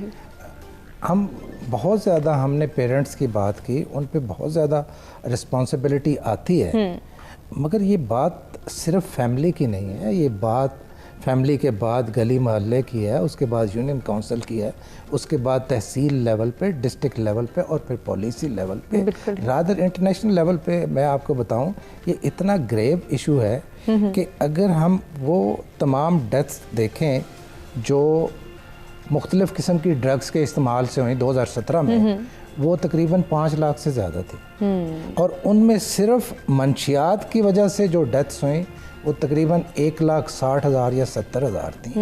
एक दिन की 460 या 465 बनती हैं। यानी इतना बड़ा ग्रेव, इतना बड़ा ये इशू है जिस पे हम समझते हैं कि थोड़ी मज़ीद तवज्जो की ज़रूरत है। जैसे इस दफ़ा आज we are very lucky that this is international day against drugs, मगर हम समझते हैं कि हर दिन ही ड्रग्स के ख़िलाफ़ होना चाहिए। बिल्कुल होना चाहिए। हमारा जैसे एक पर्सपेक्टिव की बात हो रही थी, देखिए अगर हम खुद रंग रोशनी देखना चाहें तो हमें नज़र आता आज सुबह मुझे पहले से ज़्यादा रोशनी नज़र आई, आज सुबह पहले से ज़्यादा खूबसूरत नज़र आई। सही। तो यही रवैया हमने अपने बच्चों में मुंतकिल करना है। बच्चों को अभी कोविड में इट्स वेरी अनफॉर्चुनेट कि बच्चों की फ़िज़िकल एक्सर्शन नहीं है, बिल्कुल, जिसके लिए हम सबको, पेरेंट्स को, बाकी उनको फिज़िकल एक्सर्शन की तरफ भी लेके जाना है, ताकि पॉजिटिव साइड पे उनकी एनर्जी जो है वो यकीनन ये बहुत अच्छा पॉइंट आपने रेज़ किया। फरीहा, हम ये देखते हैं जहाँ ओवरऑल हम सोसाइटी के पर्सपेक्टिव में बात कर रहे हैं, अपनी माशरती रवैयों को बेहतर बनाने की कोशिश करें, वहीं बड़े अफसोस के साथ ये कहना पड़ता है कि अगर चलें कहीं हम ये देखते हैं कि किसी फैमिली में एक ऐसा मेंबर था जो कि नशे का आदी बना, लेकिन उस फैमिली के रहने वाले तमाम अफराद ने एफ़र्ट की, उसे रिहेबिलिटेशन सेंटर का वो रिकवर होकर वापस आ गया। उस बंदे को, उस इंसान को, उस नौजवान को सोसाइटी ने एक्सेप्टेंस नहीं दी। ऐसे बहुत दफ़ा देखने में आया, सुनने में आया, ज़िंदा मिसालें हमारे साथ मौजूद हैं, और वो फिर दोबारा से उसी एक्टिविटी में मुलविस हो गया क्योंकि उसे एक्सेप्टेंस नहीं दी सोसाइटी ने। सोसाइटी को अपने रवैये चेंज करने, कौन लाएगा ये चेंज? हुमा, जो माशरा है वो हमसे है। हम सारे मिल के इंडिविजुअल इकाइयाँ इस माशरे को बनाते हैं। तब्दीली कभी ओवरनाइट नहीं आती, और तब्दीली लाने के लिए कोई बाहर से नहीं आता। तब्दीली हमेशा तभी आती है जब हमें अंदर से तहरीक मिलती है, जब हर इंडिविजुअल अपने लेवल पे काम करता है, हर इंडिविजुअल अपने लेवल से उस चीज़ को बेहतर बनाने के लिए आज से कोशिश करता है, तो तब वो जाके कई सालों बाद एक तब्दीली आती है। आप अपने घर में अगर कोई तब्दीली चाहते हैं तो आप अकेले इंडिविजुअल अगर उसको तहरीक शुरू करेंगे तो शायद आपको अपने घर में वो तब्दीली लाते लाते साल लग जाए, सबको अपने जहन के मुताबिक बनाते बनाते साल लग जाए। तो मेरा ख़्याल है कि ये बड़ा सब्र आज़मा प्रोसेस है। सही, changes can not come overnight. बिल्कुल ऐसे। और जहाँ तक माशरे की बात है, माशरती रवैये हमारे इतने ख़राब हो चुके कि हम लोग जैसे कहा कि माशरे की वजह से डरते हुए माँ बाप जो है वो एक तो इसको छुपा देते हैं, फिर ऊपर से ये जो रिहैबिलिटेशन सेंटर्स हैं जहाँ पे साइकेट्रिस्ट बैठे होते हैं वो आपको कोई स्पेशल इंजेक्शंस नहीं दे रहे हैं, आपके कोई स्पेशल सर्जरीज नहीं कर रहे हैं कि आप नशा छोड़ दें। बेसिकली वो आपको साइकोलॉजिकली आपको उस चीज़ से बाहर ला रहे हैं।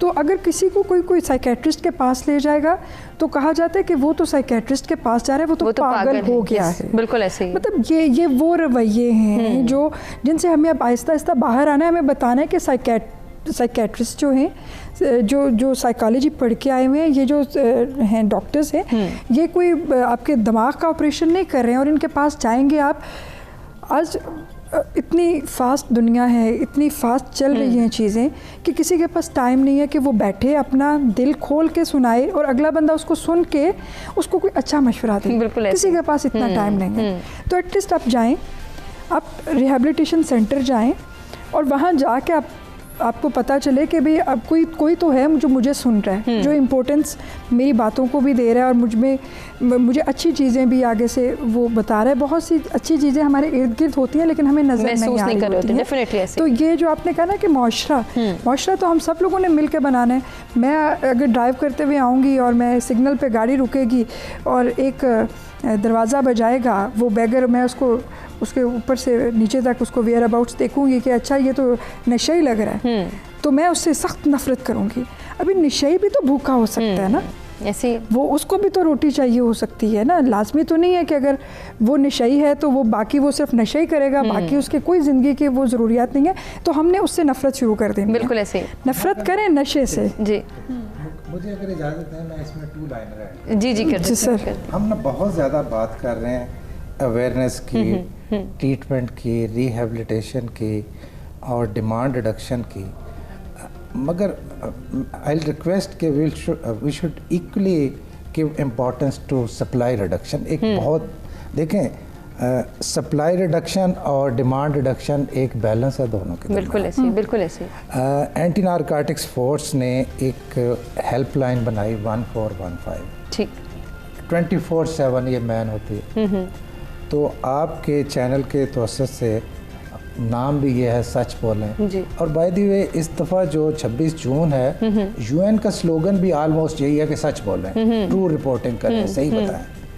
तो मेहरबानी करें एंटी नारकोटिक्स फोर्स के साथ और बाकी लॉ इन्फोर्समेंट एजेंसीज के साथ भी सच बोलें। बिल्कुल, ये बहुत अगर आपके इलाके में, आपके मोहल्ले में, आपकी गली में आप किसी लोकल, इंटरनेशनल, किसी आप ट्रैफिकर को जानते हैं, आप प्लीज़ हमें बताएं, रिपोर्ट करें, बहुत ज़रूरी। ये रिपोर्टिंग बहुत इम्पॉर्टेंट है। मैं आज तक आपको बता सकता हूँ कभी हमारी इंफॉर्मेशन कंप्रोमाइज़ नहीं हुई। आज तक किसी बंदे को कोई नुकसान नहीं पहुँचा जिसने हमें अप्रोच किया हो और हमें इंफॉर्मेशन दी हो। ये जो सजील साहब ने ये बात की, ये बड़ी ज़बरदस्त है कि आप रिपोर्ट करें।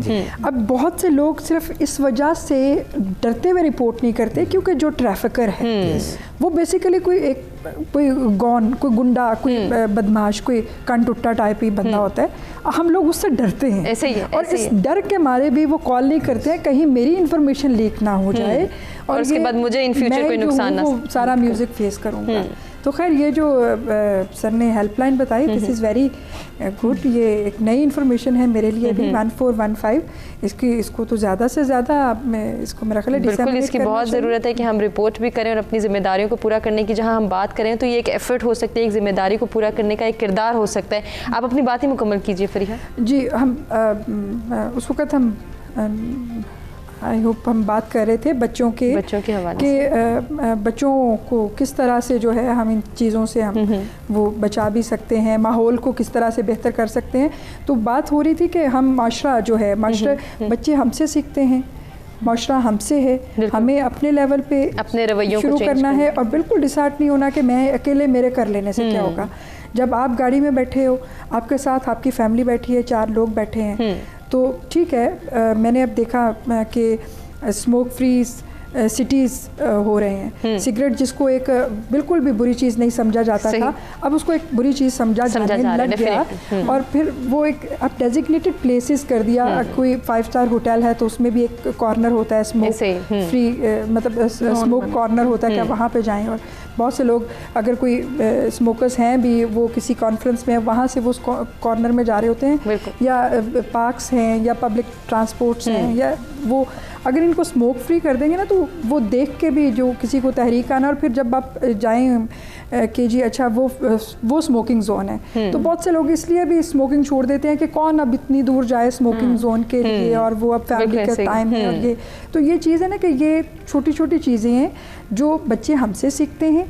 लोग अगर सजील साहब हैं, मैडम हैं, अगर ये कोई अच्छी बात करेंगे तो मैं यहाँ से शायद कुछ सीख के जाऊँगी, मैं आप लोगों से कुछ सीख के जाऊँगी। और अगर उसको मैं अपनी लाइफ में प्रैक्टिस करूँगी तो फिर वो, अगर मेरे बोलने से किसी को असर होगा तब होगा जब मैं खुद उसको प्रैक्टिस करूँ। यकीनन ये बहुत बड़ी आपने बात की, इसी को कंटिन्यू करेंगे, अक्सर से उनका पॉइंट ऑफ व्यू लेंगे। एक ब्रेक की जानिब नाज़रीन हमें बढ़ना है, ब्रेक से वापस आते हैं, कंटिन्यू करते हैं।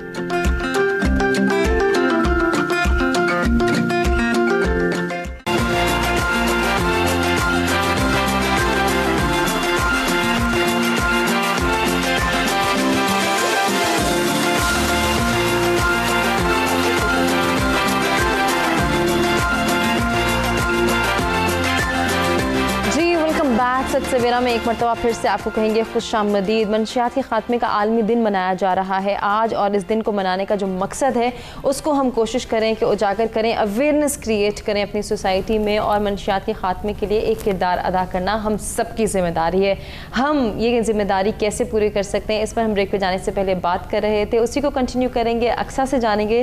अक्सा, जैसे अभी हम पहले भी बात कर रहे थे, तो उसमें हमने ये भी जाना कि जब हम नौजवानों की बात कर रहे होते हैं कि नौजवान हमारे मुल्क के नशे के आदी बन रहे हैं, तो इसमें सिर्फ लड़के नहीं हैं, इसमें लड़कियां भी हैं। अब मैं आपसे ये जानना चाहूँगी कि क्या ऐसी किसी लड़की से या किसी ग्रुप से आपका कभी सामना हुआ, कभी आपने ट्रिगर आउट करने की कोशिश की कि वो कौन सी इनसिक्योरिटीज़ हैं, वो कौन सी नाउमीदी हैं, वो कौन से स्टिग्माज ऐसे हैं कि जो एक लड़की को नशा की तरफ ले जाने में जो है वो हेल्प आउट करते हैं, या उसके लिए एक राह हमवार करते हैं कि वो इस तरह से एडिक्ट हो जाए और ड्रग एडिक्शन में अपना जो है वो पूरी ज़िंदगी को ख़त्म कर ले। Thank you. उसमें मैं जो चीज़ ऐड करना चाहूँगी वो ये है कि मेरे पास जो पेशेंट्स आती हैं उसमें फ़ीमेल्स की जो प्रेवलेंस है कि वो ड्रग इनटेक कर रही हैं वो उतनी है जितने जो है वो मेल्स का है। उसमें सिर्फ ये होता है कि क्योंकि फ़ीमेल्स होती हैं तो वो हम जो है वो, जिस तरह से पहले भी बात हो रही थी कि उनको जो है वो एक कॉर्नर पर कर दिया जाता है कि ओके स्टिग्मा अटैच होता है, लड़कियों के साथ स्टिग्मा थोड़ा ज़्यादा अटैच हो गया है क्योंकि कैरेक्टर पे जो है वो बात आ जाती है नॉल। तो उसमें अगर हम उसकी बेसिक्स के ऊपर बात करें तो उसमें जो है वो ओवर ग्रेटिफिकेशन आजकल हमारे बच्चों में जो है वो काफ़ी ज़्यादा उसकी जो है वो प्रेवलेंस है कि अगर हम इनिशियल स्टेज से ही, मतलब चाइल्डहुड से ही अगर हम देखें तो आजकल के बच्चे बहुत ओवरली ग्रेटिफाइड हैं, मतलब उनको हर चीज़ मतलब डिस्ट्रैक्शंस काफ़ी ज़्यादा हैं, तो वो अपने ऊपर जो है वो इतना फोकस कर नहीं पा रहे होते। मतलब आइडेंटिटी कन्फ्यूजन एग्जिस्ट कर रही है, जिस तरह से पहले भी बात हुई थी कि रोल मॉडल्स जो हैं वो प्रॉपरली आइडेंटिफाइड नहीं हैं किसी, क्योंकि ये एज ऐसी होती है, मतलब फॉर इंस्टेंस अगर हम चाइल्डहुड और टीन एज को ले लें, क्योंकि इसी एज में ही जो ड्रग एडिक्शन की तरफ या फिर ड्रग इनटेक जो बिहेवियर्स जो होते हैं वो ज़्यादा स्टार्ट हो जाते हैं। सही। तो इसमें अगर हम देखें तो एक इंसान या एक फॉर इंस्टेंस फीमेल है, वो अगर ड्रग इनटेक कर रही है तो ड्रग इनटेक से पहले बहुत सारे एडिक्टिव पैटर्न्स जो हैं वो शो होने शुरू हो जाते हैं, जो कि पेरेंट्स या फिर जो है वो हम ज़्यादा नोटिस नहीं कर पा रहे होते, क्योंकि हम लोगों को ये लग रहा होता है कि टीन एज है तो हो सकता है कि बिहेवियरल जो है वो मतलब टाइम के साथ ये लड़की है ये ख़राब नहीं हो सकती क्योंकि ये घर में मौजूद है, ये भी हमारे यहाँ एक टैबू पाया जाता है। टाइम आएगा तो खुद ही जो है वो समझ जाएंगे, जो है वो चीज़ें तब्दील हो जाएंगी।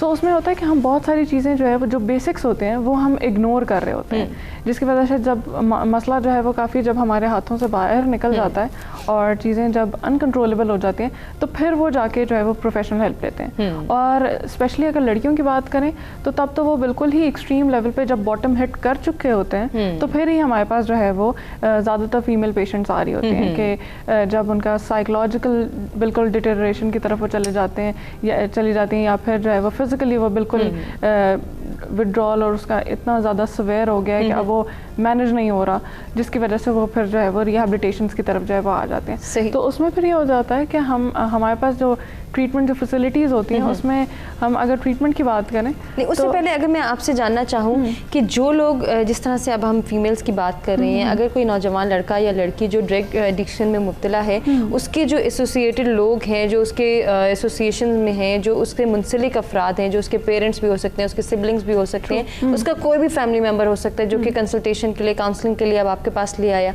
उसका क्या रिस्पॉन्स होता है?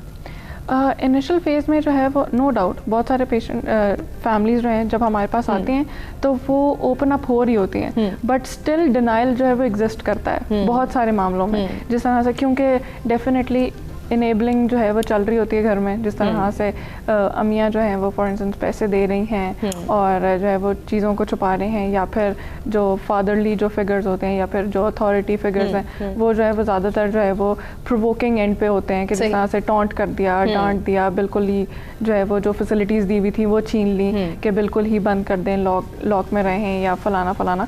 तो उसमें सिर्फ ये होता है कि दोनों ही जो है वो दोनों ही एंड पे मामला जो है वो डिस्टर्ब ज़रूर होते हैं। तो जब वो आते हैं हमारे पास तो उनकी पहले तो इनिशियल जो कोशिश होती है वो यही होती है कि हम अपने एंड पे जो चीज़ें हैं उसको ज़रा हम हाइड कर दें, और इन फैमिलीज़ में जो है वो ब्लेम गेम काफ़ी ज़्यादा जो है वो हाईलाइटेड होती है। सही। कि दे डोंट टेक रिस्पॉन्सिबिलिटी कि एक्चुअली उनके एंड पे जो है वो कौन सी बात थी।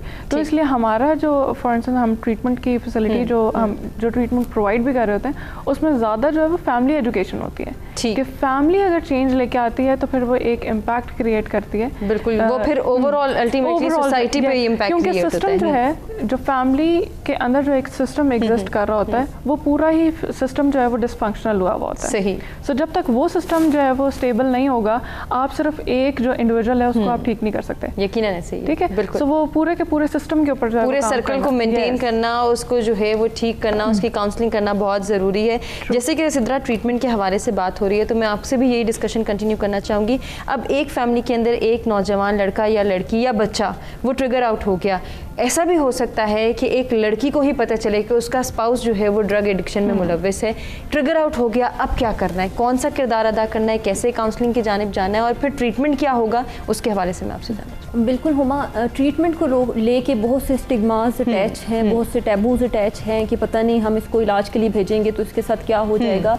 देखें, सबसे पहले तो आपको ये समझने की ज़रूरत है कि इसका इलाज आम हस्पतालों में नहीं हो सकता, क्योंकि ऐसे मरीज़ों को कंट्रोल्ड इन्वायरमेंट की ज़रूरत होती है जहाँ पे उनके फ्रीडम को हम सप्रेस करते हैं, जहाँ पे हम उन्हें ऐसे इन्वायरमेंट के अंदर रखते हैं जहाँ पे 24/7 उनको अंडर सर्विलेंस रखा जाता है, जहाँ पे उनके बिहेवियर को ऑब्जर्व किया जाता है।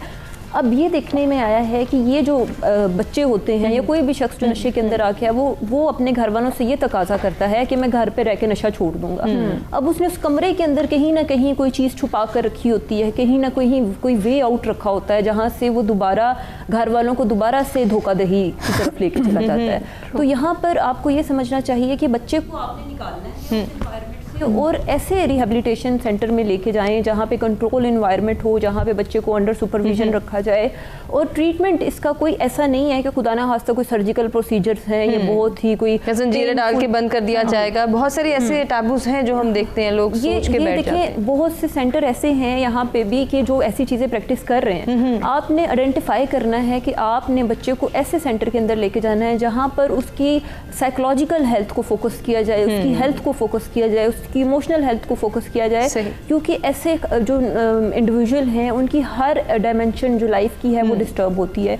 अब यहाँ पर क्या होता है कि एक शख्स जो है उसका इलाज नहीं कर सकता। साइकोलॉजिस्ट होता है, साइकेट्रिस्ट होता है, जनरल डॉक्टर होता है, पैरामेडिकल स्टाफ होता है, दर्स मौलवी साहब होते हैं और ऐसे लोग होते हैं जो कि कलेक्टिवली काम कर रहे होते हैं मरीज़ के ऊपर, क्योंकि उसके सब एरियाज़ को ठीक करना होता है। ऐसी अद्वियात दी जाती हैं जहाँ पे उसे कम से कम तकलीफ़ हो और वो दोबारा से अपनी नॉर्मल ज़िंदगी की तरफ आ सके।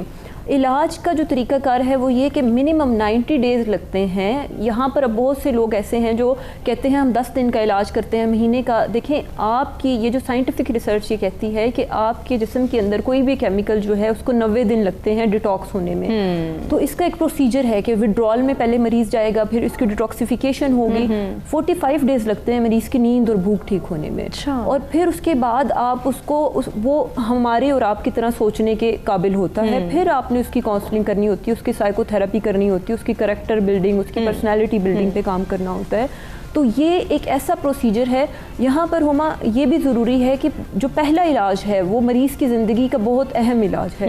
अगर पहले इलाज में आपने उसे किसी क्वैक जगह पर या जहाँ पर कोई ऐसी फैसिलिटीज़ हों कि जो बच्चे के लिए सही नहीं है, वहाँ पे आपने उसको एडमिट करवा दिया तो पूरी ज़िंदगी वो सेंटर एडिक्शन का भी शिकार हो जाता है, ऐसे इदारों की एडिक्शन का भी शिकार हो जाता है। वो ये सोच कर नशा करता है कि मैं इलाज करवा लूँगा, और इलाज का उसे तरीक़ाकार पता चल जाता है कि ऐसे इलाज होता है। सही।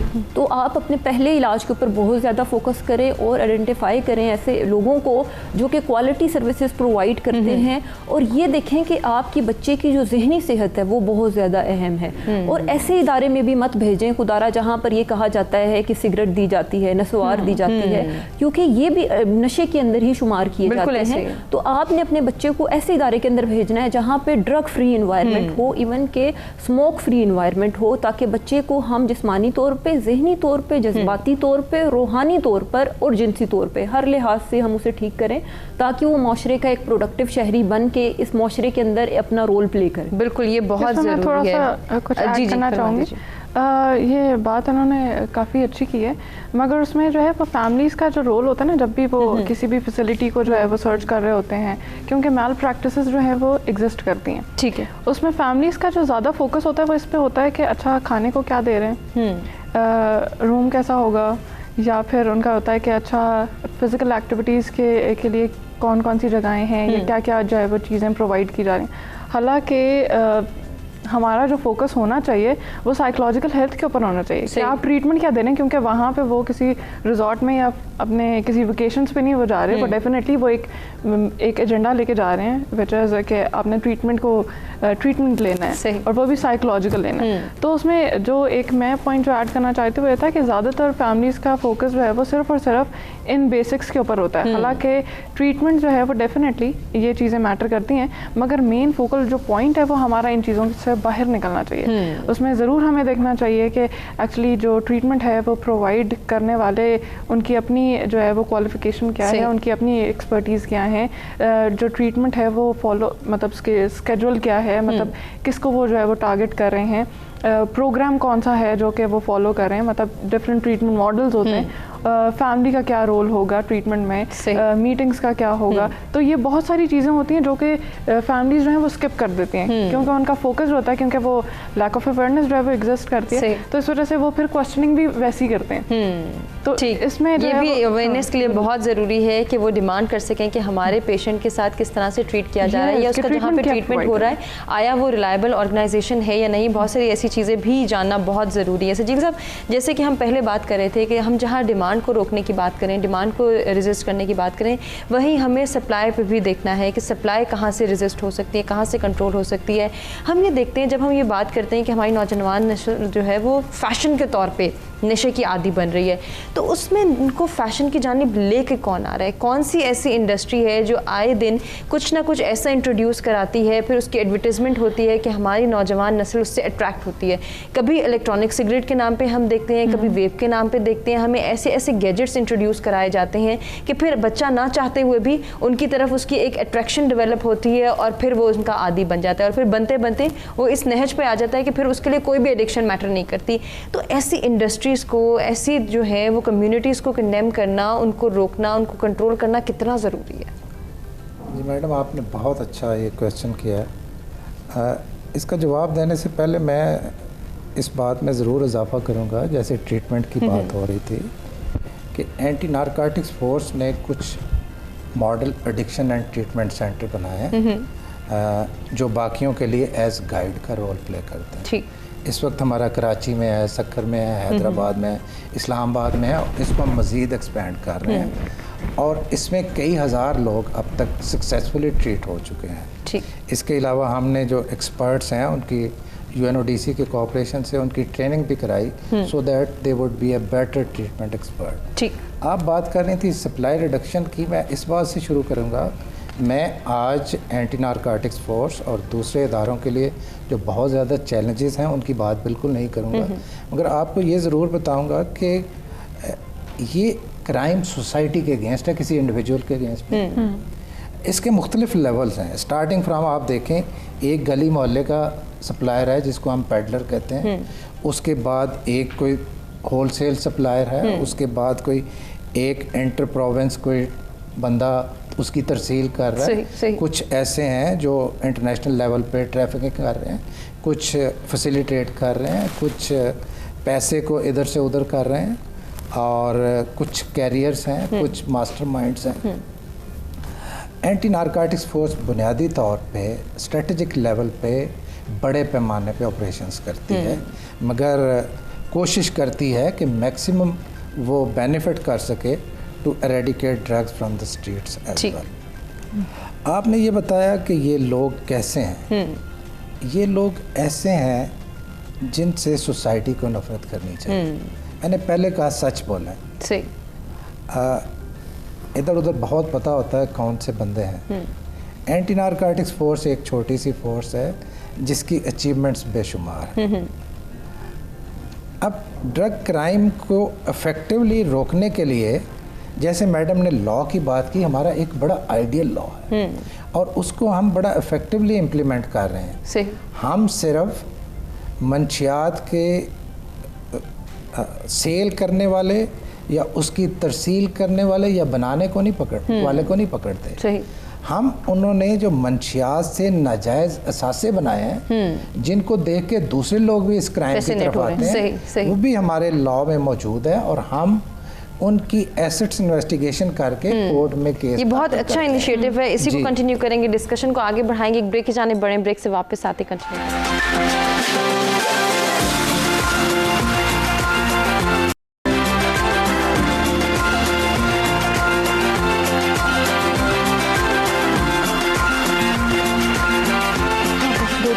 एक सजेशन।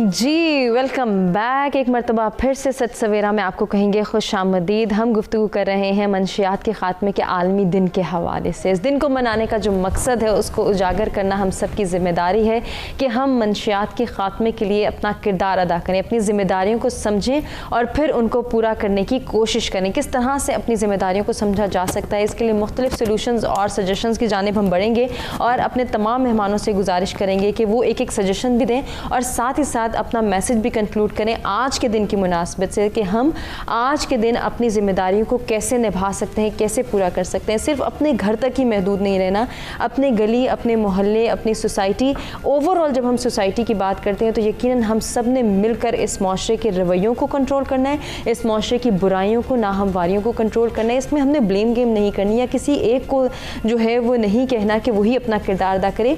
इंडिविजुअली हर एक फ़र्द ने अपना किरदार अदा करना है ताकि आने वाले वक्त को हम सिक्योर कर सकें, आने वाली नस्ल को हम बेहतरीन अंदाज में अच्छे तरीके से परवान चढ़ा सकें। ब्रेक पे जाने से कबल जो डिस्कशन हो रही थी, अब हम जो है वो चूँकि वाइंडिंग अप की जानिब बढ़ रहे हैं तो सजेशंस का टाइम है, मैसेजेस का टाइम है।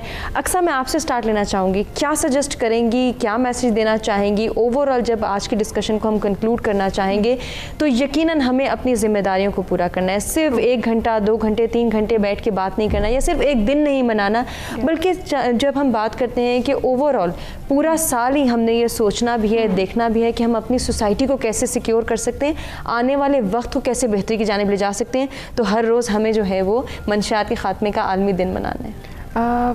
मेरा मैसेज सिर्फ और सिर्फ यही होगा कि it is everyone's business. Actually हम सिर्फ और सिर्फ ब्लेमिंग की तरफ या फिर हम सिर्फ और सिर्फ चीज़ों को पर्सनलाइज कर देते हैं और हम बहुत सारी चीज़ों को इग्नोर कर देते हैं। सो टेक रिस्पॉन्सिबिलिटी और लर्न अबाउट इट, क्योंकि इट्स अ क्रॉनिक डिजीज़ और कोई एक इसका कोई नुस्खा नहीं है, कोई एक चीज़ नहीं है जिसके थ्रू जो है वो हम इस बीमारी को जो है वो टैकल कर सकें। तो इसके बारे में जितने ज़्यादा हम मालूमात हासिल कर सकते हैं, क्योंकि इसके डिफरेंट एस्पेक्ट्स हैं, मतलब बायोलॉजिकल है, साइकोलॉजिकल है, इन्वायरमेंट, सब तरह से हमने गैदर करनी है इन्फॉर्मेशन, ताकि जितनी ज़्यादा इन्फॉर्मेशन हमारे पास होगी, हम जितनी लर्न करेंगे उतना ही बेटर हम जो है वो परफॉर्म या फिर चीज़ों को टैकल कर सकेंगे। ये बहुत ज़रूरी है, बहुत अच्छा पैगाम, बहुत अच्छी सजेशन। फरीहा, आपसे भी रिक्वेस्ट करेंगे कोई एक सजेशन जो आप देना चाहें और साथ ही अपना मैसेज भी कंक्लूड कर दीजिए। जी, एक तो आज के दिन के हवाले से बड़ी ज़बरदस्त हेल्दी डिस्कशन हुई और मैंने ये जो चीज़ एक नोटिस की, यहीं बैठे हुए मुझे मैसेजेस भी आए ANF की तरफ से नो टू ड्रग्स। ठीक है, बिलबोर्ड्स भी लगते हैं, सड़कों पे हैंगिंग्स भी होते हैं जिसमें मुख्तलिफ मैसेजेस होते हैं, टिकर्स होते हैं, TV पे भी आते हैं। मैं ये कहती हूँ कि हमें जो उसके रिप्रकशंस हैं उनको ज़रा सा हाईलाइट करके कि आप इसके ये नुकसानात हैं, सही, ताकि लोग उसको अवॉइड करें। और इसमें मेरा मैसेज ये है फॉर एवरीवन कि जब भी कोई अगर कोई नशा कर रहा है, चाहे वो माइनर से माइनर नशा ही है या कोई बड़े से बड़ा नशा है, तो वो सिर्फ अपनी ज़ात को नुकसान नहीं पहुंचा रहा, वो अपनी पूरी फैमिली के लिए नुकसान का सामान इकट्ठा कर रहा है, एज अ होल पूरी सोसाइटी के लिए नुकसान का सामान इकट्ठा कर रहा है। तो अगर ये कह देना कि नहीं, इससे मैं किसी का कोई बिगाड़ नहीं कर रहा हूँ, वो बेसिकली ये बात बिल्कुल गलत है। वो सबको ही अफेक्ट कर रहा होता है, एज अ होल सोसाइटी को भी। और ये मैं कहूँगी कि जो हमारे आजकल के स्पेशली टीन एज से बच्चे, अब जो टीन एज के बच्चे हैं जो स्कूल गोइंग, यूनिवर्सिटी गोइंग हैं, तो उनका हमेशा ये होता है कि नहीं जी, अगर कोई छोटा सा भी एंगर है तो ये मेरे लिए है, मैं अपने आप को नुकसान दे रहा हूँ, मैं किसी को नहीं दे रहा हूँ। तो नहीं, आप बहुत नुकसान कर रहे हैं अपने पेरेंट्स का, अपने बहन भाइयों का, अपने सिबलिंग्स का, अपने सराउंडिंग्स जो आपसे बहुत प्यार करते हैं। तो जब भी ये करें, सबसे पहले उनके बारे में सोचें। यकीनन बहुत अच्छा पैगाम। जी सजील साहब, आप क्या मैसेज देना चाहेंगे, क्या सजेशन देना चाहेंगे? जी देखिए, आज का दिन जैसे मैंने पहले अर्ज की थी कि हर दिन 26 जून होना चाहिए, हमारे रिजॉल्व के हवाले से, हमारी एफर्ट्स के हवाले से। वो जैसे कहते हैं ना, to go somewhere you will have to leave some place.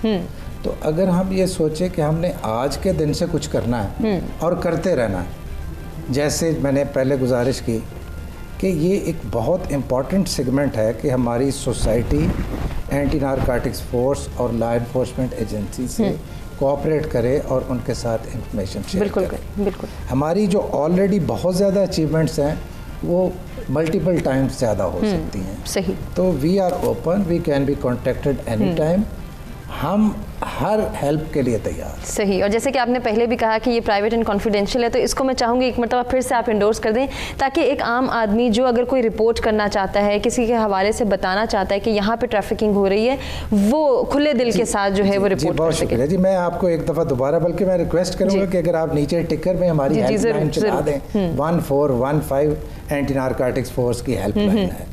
और हम रिक्वेस्ट करेंगे तमाम कम्युनिटी से, तमाम सोसाइटी से कि अगर कहीं पे किसी किस्म की कोई ड्रग रिलेटेड वायलेशंस देखते हैं तो वो 24/7 ये मैन होती है, इसका बड़ा अच्छा सिस्टम है।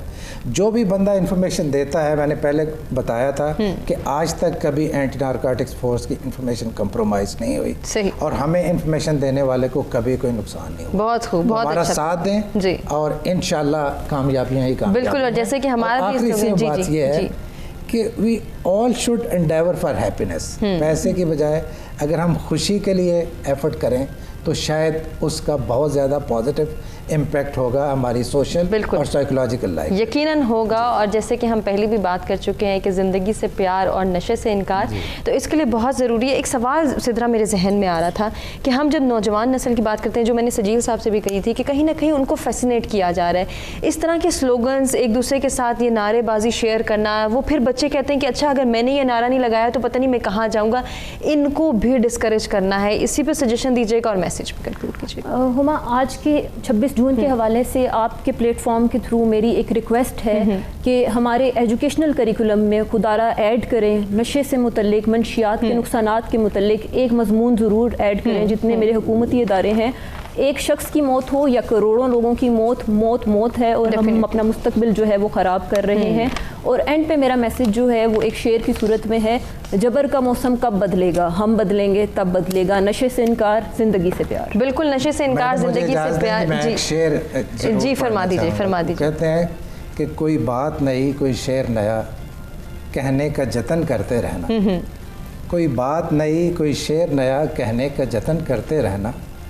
अनमोल है पल पल जीवन का, आहें न यूं ही भरते रहे। वाह क्या बात है। इसी के साथ आज के प्रोग्राम का इख्तिताम करना चाहेंगे। और जैसे कि हमने पहले भी कहा कि ज़िंदगी से प्यार और नशे से इनकार, ये हमने इनकलकेट करना है अपने बच्चों में, अपनी नौजवान नस्ल में, कि अगर उन्हें कोई इस तरह की एक्टिविटी में राग़िब करने की कोशिश भी कर रहा है तो हमारा नौजवान, हमारा बच्चा इस कदर मजबूत होना चाहिए, उसके अंदर इतना पोटेंशियल मौजूद होना चाहिए कि वो डिस्करेज करे इन तमाम तर एलिमेंट्स को और देखे कि उसकी ज़िंदगी के लिए, उसके फ्यूचर के लिए क्या सिक्योर है, क्या मजबूत है, क्या अच्छा है, वो उसी को ऑप्ट करे। इसी के साथ आपसे इजाज़त चाहेंगे, अपना तमाम मेहमानों का शुक्रिया अदा करेंगे। सिद्रा अख्तर चौधरी हमारे साथ मौजूद थी, सैयद सजील हैदर साहब हमारे साथ मौजूद थे, फरीहा जाफ़र बाजवा थी और अक्सा याकूब खान थी, जिनसे हमने बहुत कुछ सीखा। उम्मीद करते हैं कि आपको भी हमारा आज का प्रोग्राम पसंद आया होगा। अपने फीडबैक से आगाह कीजिएगा, अपना बहुत ख्याल रखिएगा। आपसे चाहेंगे इजाज़त, अल्लाह ने के बाद।